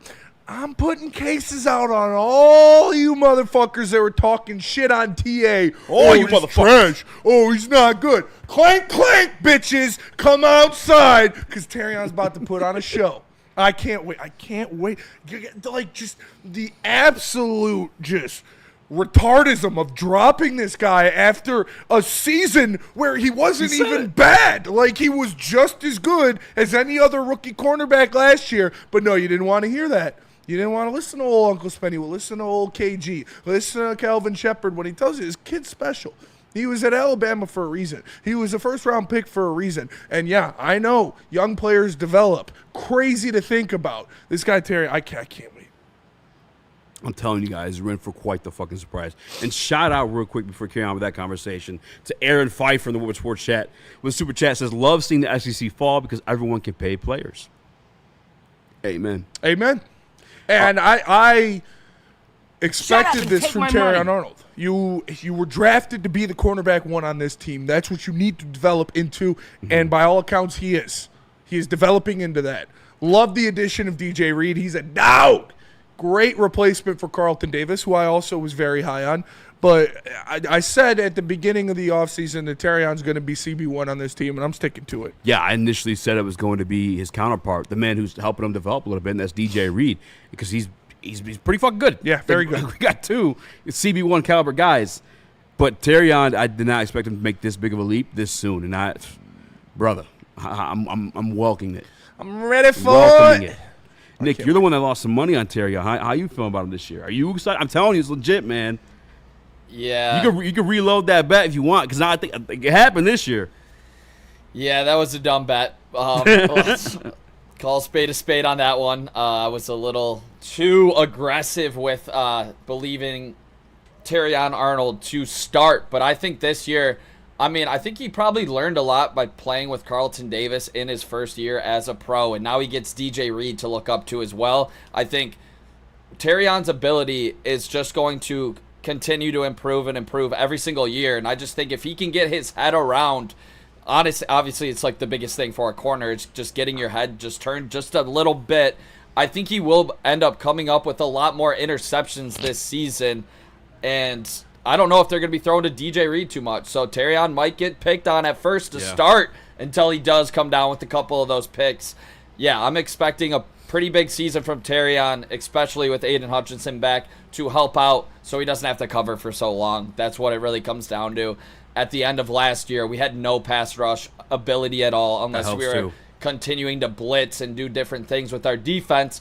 So to be able to hopefully rush 4 and get there, it's going to help out the secondary a lot and a guy like Terrion Arnold a lot specifically. Yeah, I honestly forgot where I was going to go with it initially. I'm confident. Too. I'm confident. I'm confident too, Matt. Listen, it's the other part of it too is like it's beyond. It's not Calvin Shepard. I mean, Calvin Shepard, your defensive coordinator. Again, like when this release, let me know so I can tone him down a little bit because you want to get too full of himself. But like it's been that way. You heard Amon-Ra, St. Brown say the same things about Terrion Arnold. Like it's the other thing too is like one of the that's what I was going to say. The concerns that I had about TA as becoming CB1 or one of them ones. It was the 40 time. I looked at like the elite cornerbacks the past like 10, 15 years. A lot of them did have that elite 40 time. I didn't know at the time he ran that 40. I think he had a banged up hamstring or something. I forgot what the initial injury was, but he wasn't supposed to run it. His agent told him not to run it because he was hurt. But because he's a fucking true gamer, a Dan Campbell guy, he powered through it, ran it, and obviously less than ideal 40 he had. But now we're seeing him healthy in camp, and we're hearing these things from Calvin Shepard, Amon-Ra St. Brown, and many others. When do we? Shout out the super chat. Yeah. Aaron P. Pfeiffer in there says Kirby's Ed Reed, Branch's Brian Dawkins. Bro, I remember I sounded crazy 2 years ago when I said it. You did. 2 years ago, whenever it was. It's looking that way, brother. It really is. I mean, at what point are we going to start to give some Brad Holmes the same leeway we give some of these other great GMs when it comes to draft picks and development? Like, when are we going to give this Lions organization, because it should extend beyond Brad Holmes, the credit they deserve and the benefit of the doubt when drafting these prospects? Because they have done it at damn near every position room on this roster. They have developed somebody into an all-pro, into a high-caliber player, dare I say Pro Bowler. But they have built so many great players, young players, the core of this team. The majority of their best players are very young and getting better, and you're seeing improvement each season. So I'm not surprised by this. I'm not surprised that a first-round pick by Brad Holmes in a 2020s Lion organization is turning out to look pretty damn good. Like, that we got to stop looking at these prospects that the Lions take as just whatever and start to kind of give benefit of the doubt to, okay, there's a path to these guys getting better and becoming quality players, even if they aren't right at rip. And see, that I agree for sure, but that's where I get even more confused. Is Terrion Arnold was solidified and comfortably cornerback 2 on a 15-win team as a rookie. I don't like if you wanted more than that from a 20-plus round pick or 20-plus number pick, okay, sure, but that's just kind of ridiculous to expect out of a rookie. Burn in the Woodward Sports chat. That shit burn. With a super chat, he said, these the same cousins who were out on Hutch, Jack, Kirby, and Aleem. Can they please call Tyleek a bust now so we can prepare his future Pro Bowl trip? Facts. I mean, yeah, it's some people are just going to be stupid because that's what they are, and unfortunately, they're normally louder than everybody else. Real quick, to Tonyo0624, NFC North hater in the chat. I don't know if he's a Packers fan, Bears fan, wherever he crept up from because we're number one. He says the slap face of Ed Reed. Ed Reed was asked point blank. I believe it was Kay Adams. Like, yeah. Who's your favorite safety in the game right now? Mm-hmm. It's Kirby Joseph. He said Kirby Joseph. Kirby Joseph and Kyle Hamilton. And guess what? Kirby Joseph is the only person compared to Ed Reed in the first 3 years in the league in terms of the amount of turnovers they've had. Oh, it's interesting. Facts don't lie, buddy. What's that? The facts? It might hurt you, but I'm sure Ed Reed loves what he's seeing out of Kirby Joseph. All right, let's go to break. We're going to come back. We're going to keep talking Lions. But first, tell us about Caesar Sportsbook. Caesar Sportsbook, ladies and gentlemen. Make sure you visit the website, Caesar Sportsbook, or scan the QR code and use promo code Woodward1000 with your first deposit and get up to $1,000 back with your first bet if it loses in bonus bets. It's got to be deposited up to $20, but receive up to $1,000 back in bonus bets if your first bet loses. Scan the QR code and visit CaesarSportsbook.com, promo code Woodward1000. No one gives away more cash and prizes than Woodward Sports. You don't believe us? Here's our latest $10,000 winner. You know, you guys posted, hey, if you guess all this stuff right, we'll give it's $10,000. I'm like, okay, well, why the hell not? And the winning doesn't stop there. How about our Outkick Your Coverage winner? I think you will. This guy's got a hot girl. Bigger prizes, bigger giveaways, cash, merch, tickets, and more. All from the biggest sports network in Detroit. No one does it bigger and better than Woodward Sports. Make sure you're following, liking, subscribing on Instagram, Facebook, X, and YouTube for your chances to share in the winning. From Detroit's #1 sports network, Woodward Sports.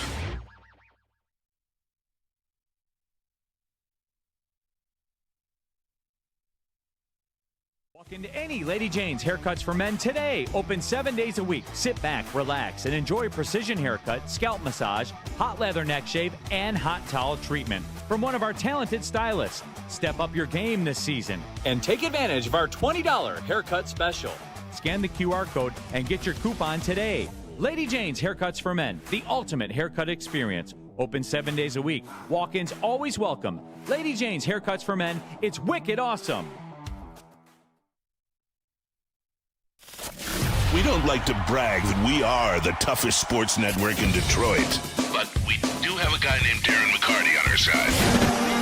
Woodward Sports. Woodward Sports is proud to announce a partnership with Sun Cruiser. It is the best drink in the game right now. There's no other way around it. It's 4.5% alcohol, only 100 calories, and they are delicious. And no carbonation. Sun Cruiser is the best drink in the game. Make sure you are tapping in with Woodward Sports and drinking Sun Cruiser while doing it all football season long. Make sure you grab a cold one today. What up, though? Welcome, mate. Whatever it's live. WoodwardSports.com. Use my spin more action. Chris, Nicholas Kohloff. Be a friend. Tell a friend. Share the stream. I have a fun stat I wanted to share with the class. Okay. It's one I put out on April 23rd. Exactly.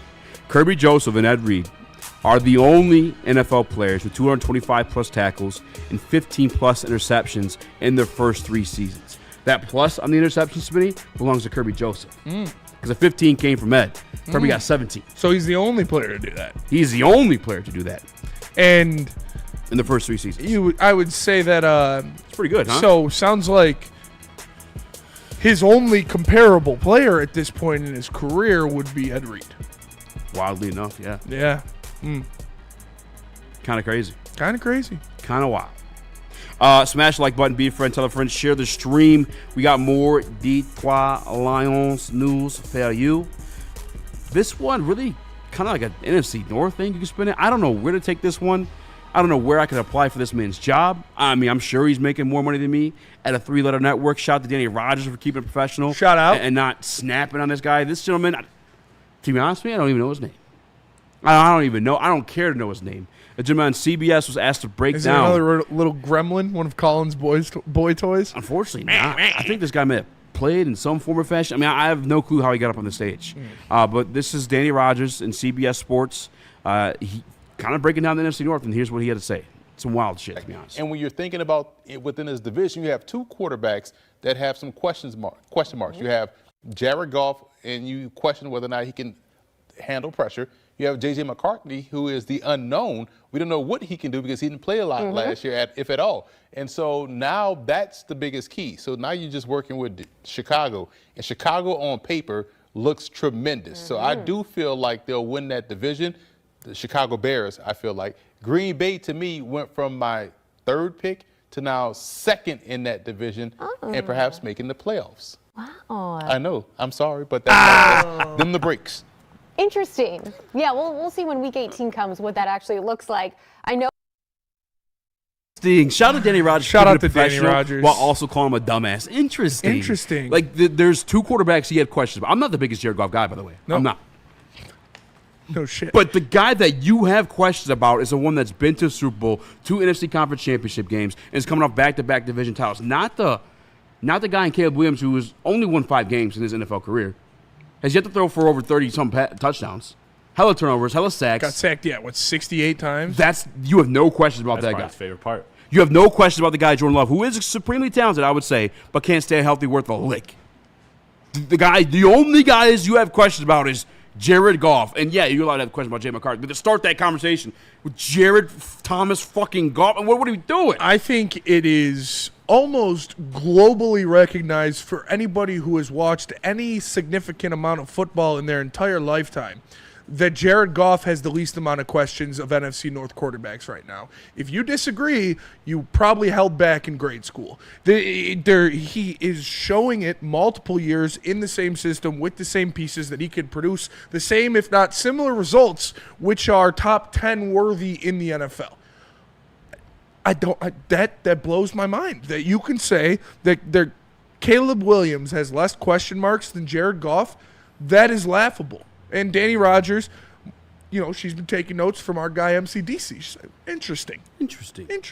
Like even shout out Danny Rogers for keeping her composure, because I would have called him an idiot. Let alone the fucking quarterbacks themselves. The weapons around Caleb Williams are questionable. Who was the wide receiver one?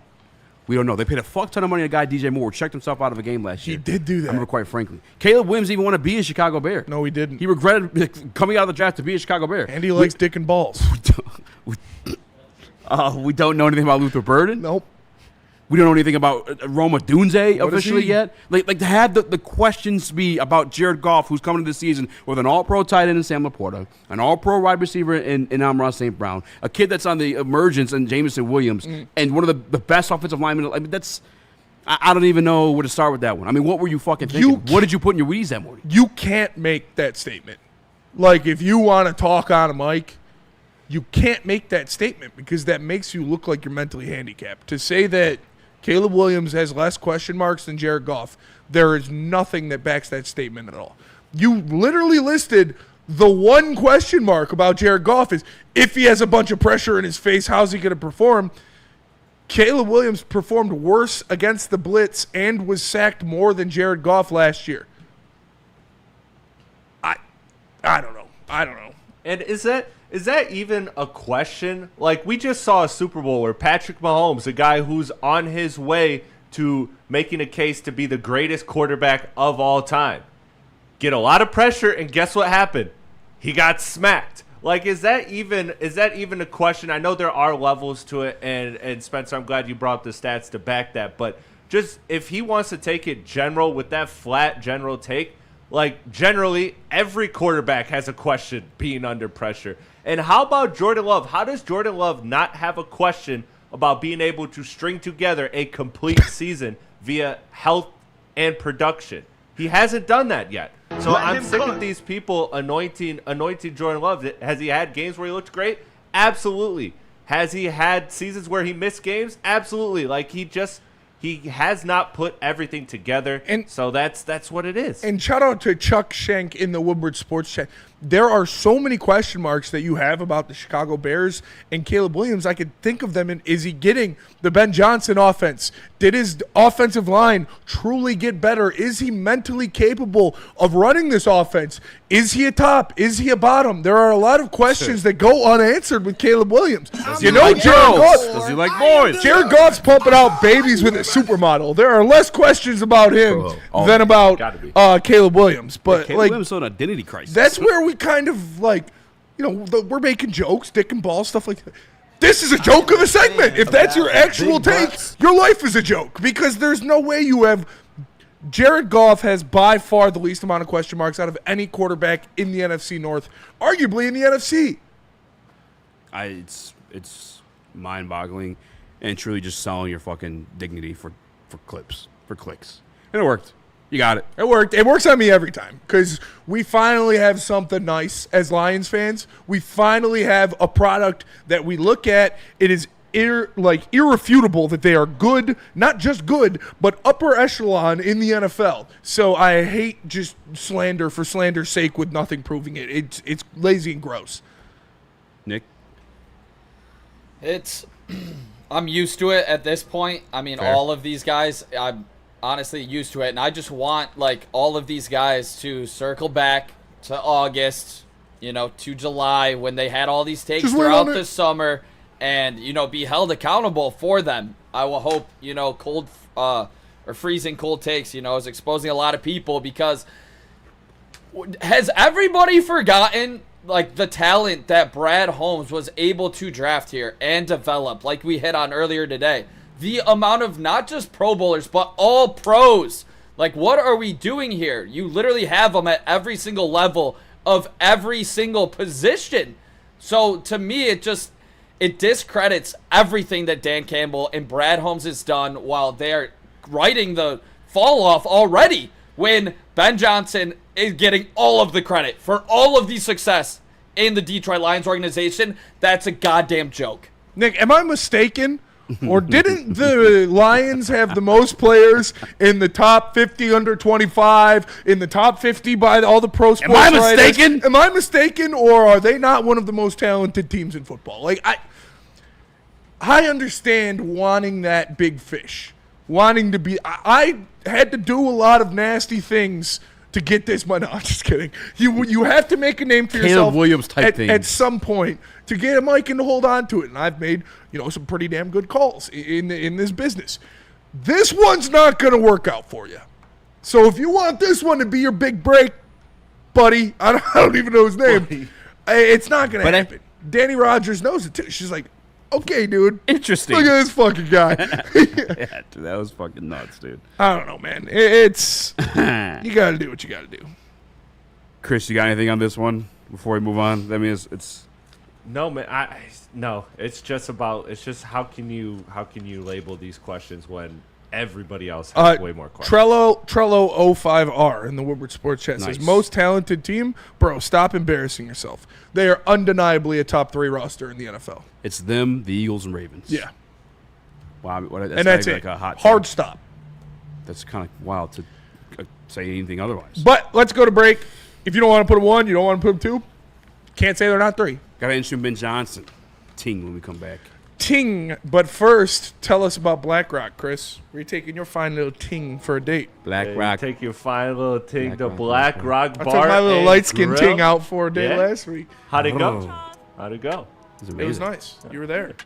Good. Yeah, it's easy. Wait, whoa. BlackRock Bar and Grill is the best place to watch a Lions game. The heavies are going to be there. They treated us so well, and they will treat you just as well. If you go to BlackRock Bar and Grill, you can get 20% off your total food bill by mentioning Woodward Sports. It's a one-of-one experience. They let you cook your own steak.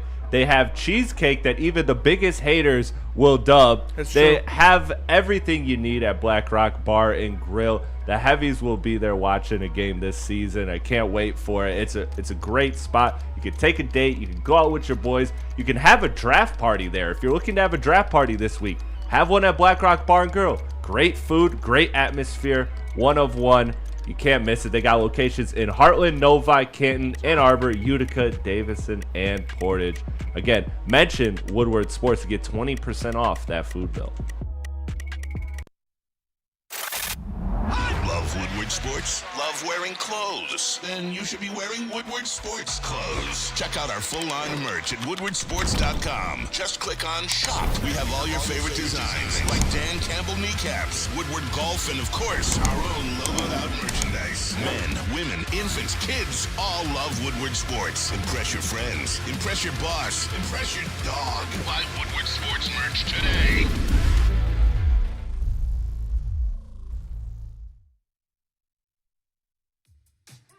How do people feel about getting a Planet Fitness membership for $15 a month?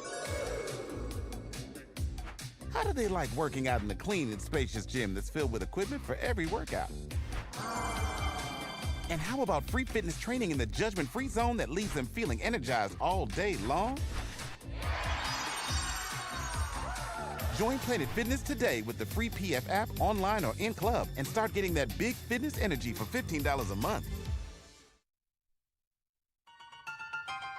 The boys of summer are ready to get back to the playoffs, and there's no better place to get your Tigers coverage than Woodward Sports. Join us all season long as we follow as our hometown Tigers claw and fight.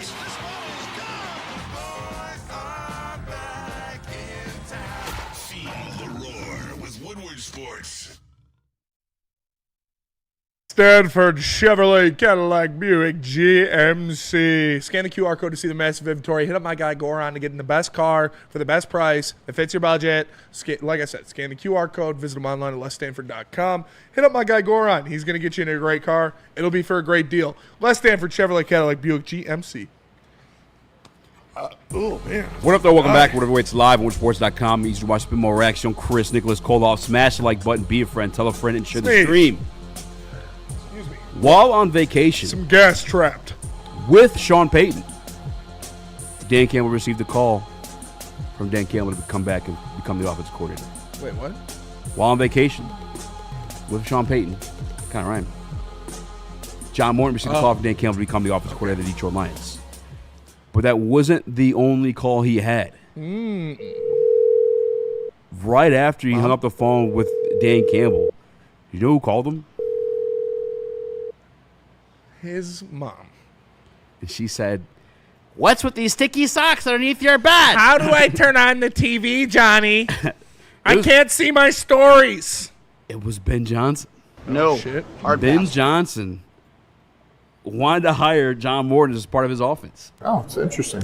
Now, a lot of takeaways you can have from that, because I know I've heard other ways, like with John Morton, if he's not highly desired, like why we should be confident in him becoming the offensive coordinator for the Detroit Lions. Well, one, the reason why he was on vacation with Sean Payton, paid by Sean Payton wanted him to come back to the Denver Broncos, where they had a successful season with a rookie quarterback in Bo Nix. Fuck Bo Nix. The other thing, Ben Johnson, like we credit him for the offense, and deservedly so. Like Ben Johnson was a huge piece in developing this Detroit Lions offense. But you know who helped build that a little bit there? Johnny Morton. And so Ben Johnson wanted to come to Chicago and help him out a little bit. But Dan Campbell, because such a fucking guy's guy, a man's man, he's here in Detroit with that opportunity as offensive coordinator. Hey, John, you want to come work for me or work with that nerd in Chicago? It makes sense why Ben Johnson would want Johnny Morton. Like you said, he was there when he implemented this offense. He knows the inner workings of it. And obviously he was high on the list of demands for a couple guys. So I'm glad he made the decision, come to the right place.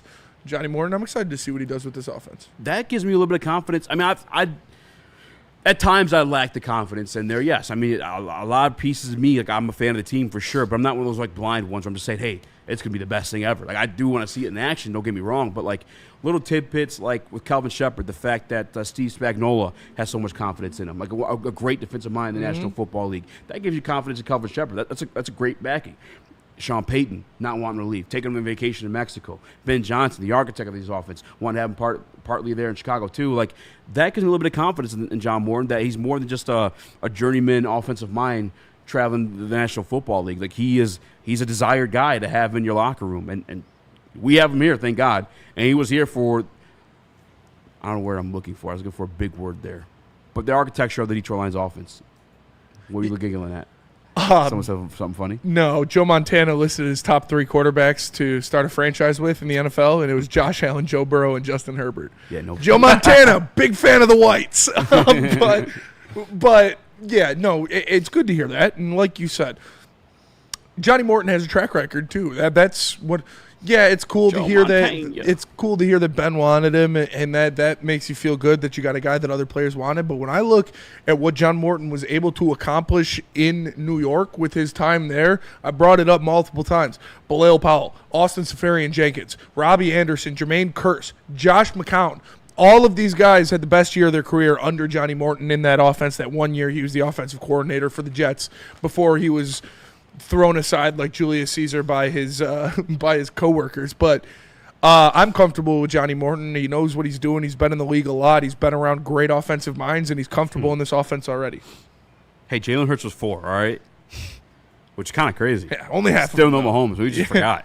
Yeah, I forgot. And Lamar. No Mahomes, no Lamar. No golf? What we doing, Nick? I mean, ridiculous. On that list, when is Justin Herbert going to be held accountable? Honestly. Am I mistaken? Am I mistaken? Has he won shit yet? He's Are not. we just still saying that this guy's like top 5? Like, in what world? I mean, if you can't do it with Harbaugh, when are you going to do it? I don't know. I need to see a lot out of Justin Herbert this year. Is he Matt Stafford West? Maybe, but he doesn't even show the... Yeah, he is. He doesn't even have the stats that Stafford had, though. He doesn't have the stats or the heart. He doesn't go back in there after losing his shoulder against He did play Cleveland like a Browns. broken foot or broken ankle like all last year though. And he didn't do shit. Yeah, I know. But it's that Jim Harbaugh offense, man. I mean, you saw it with JJ win the championship. It's just they don't listen. Recipe for success. You guys want to sound smart talking to football guys? There's 3 things that happen with the football when you throw the football. 2 of them are bad. Yep. Jim Harbaugh. One's very much catastrophic. One's catastrophic for sure.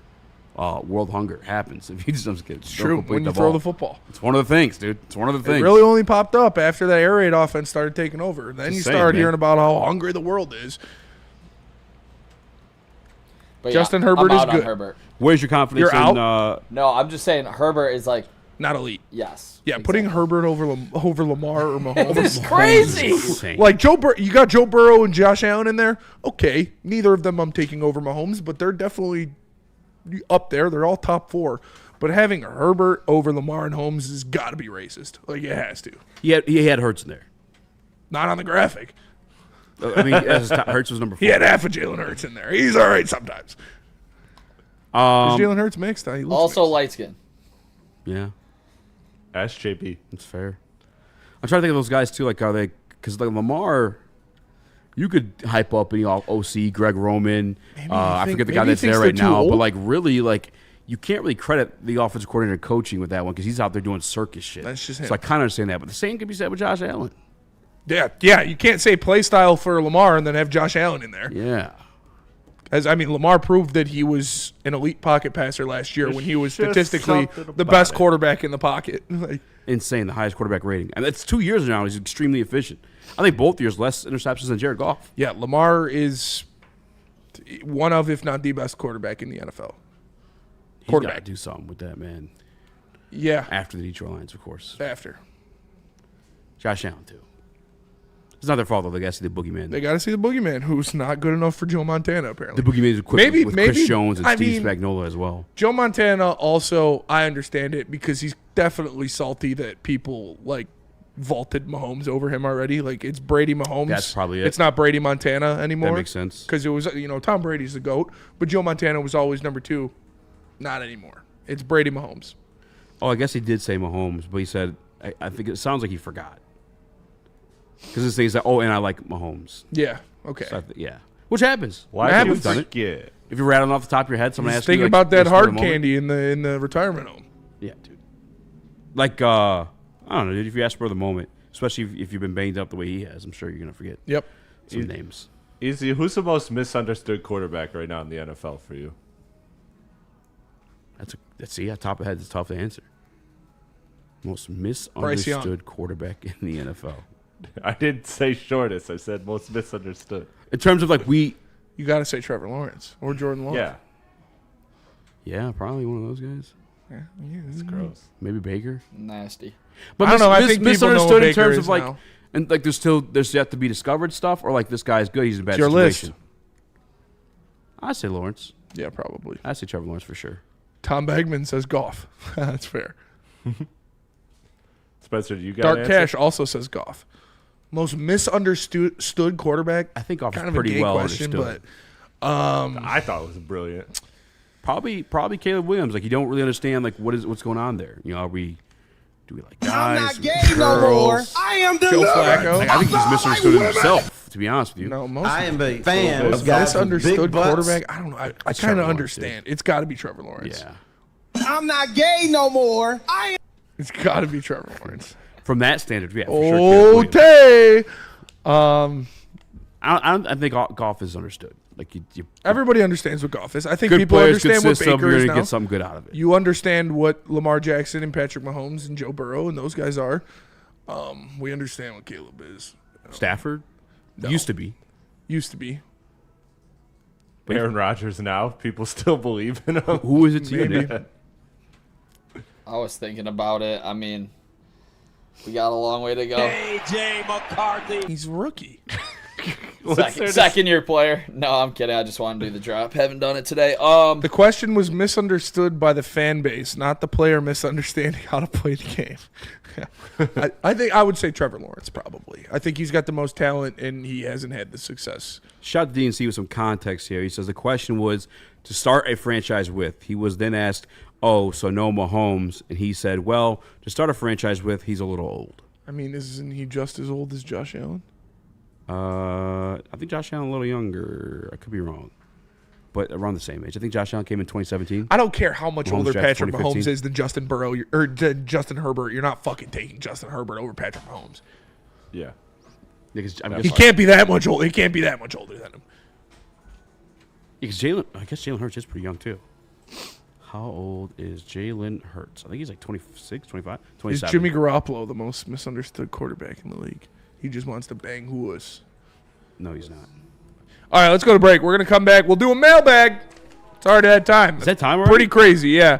Tell us about Ven Johnson, Nick. Yeah, Josh Allen's 29. If you guys ever get into any trouble at all, make sure you call the #1 fighter in the game. It's a guy that's going to fight for you. It is Ven Johnson over at Ven Johnson Law. Make sure you verify, gather the details, and snap the photos. Make sure you engage. Call your attorney. And step 3, notify. Let your insurance provider know. Learn more at VenJohnsonLaw.com. Get ready for the ultimate sports experience. Join former University of Michigan star and NFL sensation Braylon Edwards alongside the charismatic Shep. Braylon Edwards, touchdown Michigan! As they break down the latest in sports like never before. Tune into the Braylon Edwards Show with Shep. Touchdown, Braylon Edwards! Weekdays from 2 to 4 p.m. only on the Woodward Sports Network. Don't miss out on hot topics, insider insights, and the banter that keeps you coming back for more. Why do we fight? We fight to protect the innocent, to hold the powerful accountable, to bring the oppressors to justice. Why do we fight? We fight to secure and preserve our civil liberties, to get each and every one of our clients the justice they deserve, and to make the lives of real people just like you whole again. VenFights.com. Congratulations to the real Coach of the Year, Motor City Dan Campbell. Just put your head down and go to work. It's about to be fun, man. It's about to be fun. Woodward Sports. Gold crowns, which some of you guys need. We talk about the Jared Goff because you're just way out of the world with it. I don't even know what you're doing. You need to calm down, all right? Roll yourself up and purchase a Jester, get some of those concentrates, or buy the new Crown Jewels. That's their new infused gummy, gelatin-free. Make sure you check them out at a dispensary near you. They've been around since caregiver days. That's why they're in over 300 dispensaries across the state of Michigan. Gold Crown. How do you make gelatin-free gummies? Isn't that like... There's like I don't know why you're asking me this. I hate you for that. Cash? Was that cash? I didn't see it. Paul Thomas, you don't try and win now with a 22-year-old rook. LMAO, McVay was unrealistic in how he's overrated. He's not overrated. He's the youngest head coach to ever win a Super Bowl. And he already been in a Super Bowl before he actually won that Super Bowl. And Jared Goff was not 22 years old when he traded. He's like 25. Come on, they had ran the experiment. Let's dip into the gold crown after the show. All right. Paul. What are we doing? KJ Obey, this is boxing mailbag. Does Darren Till beat Jake Paul? That Luke Rockhold KO was crazy. No, Jake Paul's going to beat Darren Till. Isn't he? I thought Jake Paul was fighting. No, Jake Paul's fighting Tank. Yeah, Tank Davis. Didn't Jake Paul already beat Darren Till? No. No. But he beat Mike Perry. Yeah, Mike Perry, that's it. So, yeah. Oh, yeah, Darren Till. How many Super Bowls do the Detroit Pussycats have? Trello says 0. They do have NFL championships, though, before it just got rebranded to the Super Bowl. So. Yeah, just like the rest of the division in the past 20 years, except for the Packers won. I saw one from DNC. He wants to put 1,400 on a torque home run tonight. No. Yeah, I'm good, dude. How's Torque doing? Not great. No? He's had good... I don't know. He's had a couple good games, but not because he's been hitting the ball very well. Like he made some really good defensive plays the other day that helped Scooble get that dub. He had a couple nice at-bats where he drew a walk and should have drawn another walk, but got called out on an awful pitch. Mm-hmm. But I'd like to see him hit one out of the park here pretty soon. Paul Thomas says, if McVay never does anything again, we admit that he is mid? No, because he's not mid. He won a Super Bowl. He was a Super Bowl winning champion. He took Jared Goff to the Super Bowl. I don't know. Like the worst version of Jared Goff to the Super Bowl. Come on, guys. He also won a playoff game last year with the youngest roster in the league. Yeah, what's the coach last year that's getting the Rams to the Super They Bowl? nearly beat the Eagles. Should have beat the Eagles. On the road. Yeah, they should have beat the Eagles. Kyron Williams fumbled Kyron twice. Williams not fumbled. Twice. Where was it? Chuck Shank says, mailbag, thoughts on how our defense stacks up against the Green Bay offense week 1. I love matchups across the board. We're holding, we got to hold that for a show, right? Yeah, probably. I mean, I ain't going to be here. Listen, tell you what, we're big fans of Detroit Lions defense. I think Puts you that way. when me and Eazy normally do during the week, we will rate the rooms against each other. I think there's one room you can give to the Packers. Me too. One, maybe two. Maybe two. Yeah, it's going to be tough. Who is the Tigers? I guess Riley right now. Tigers what? The hot hitter right now. Wenzel Perez has been pretty hot. Yeah. Riley's been doing well. Our Jones. guy, Jake the Snake Rogers out there. Jahmai Jones. Jahmai Jones had 4 hits the other day. Jahmai Jones. Also hot of a hitter, $765 million man, Juan Soto. That was incredible what he did yesterday. Juan Soto's really good at That baseball. sucked. Turns out he is pretty good at baseball. Charlie Morton fucking spun. Tough match. Spun a curveball to him with the bases loaded. It's crazy that a lot of people are calling him up with the contract. But he's catching up those numbers. Oh, it's yeah. a long season. Juan Soto is one of if not the best baseball player of our generation. It's like the same thing with the Tigers. Like we talked World Series, for the start of the year. Now, we're on what we're going to do in the playoffs. Just straight up. Hey, Alex Cobb pitching in AAA tonight. Really? Pitching in Toledo. All right. How many innings does he get? 1? I'd be a quarter? Shocked if he gets 3. He's going to get 3 pitches Also- in and then get pulled? No, 3. Mailbag, who'd you draft first in your fantasy league, Smitty? I drafted Malik Neighbors. I had the number 9 pick. I took Malik Neighbors, and then I took Brian Thomas Jr. on the way back. I had the number 7 pick, and I took Amon-Ra St. Brown.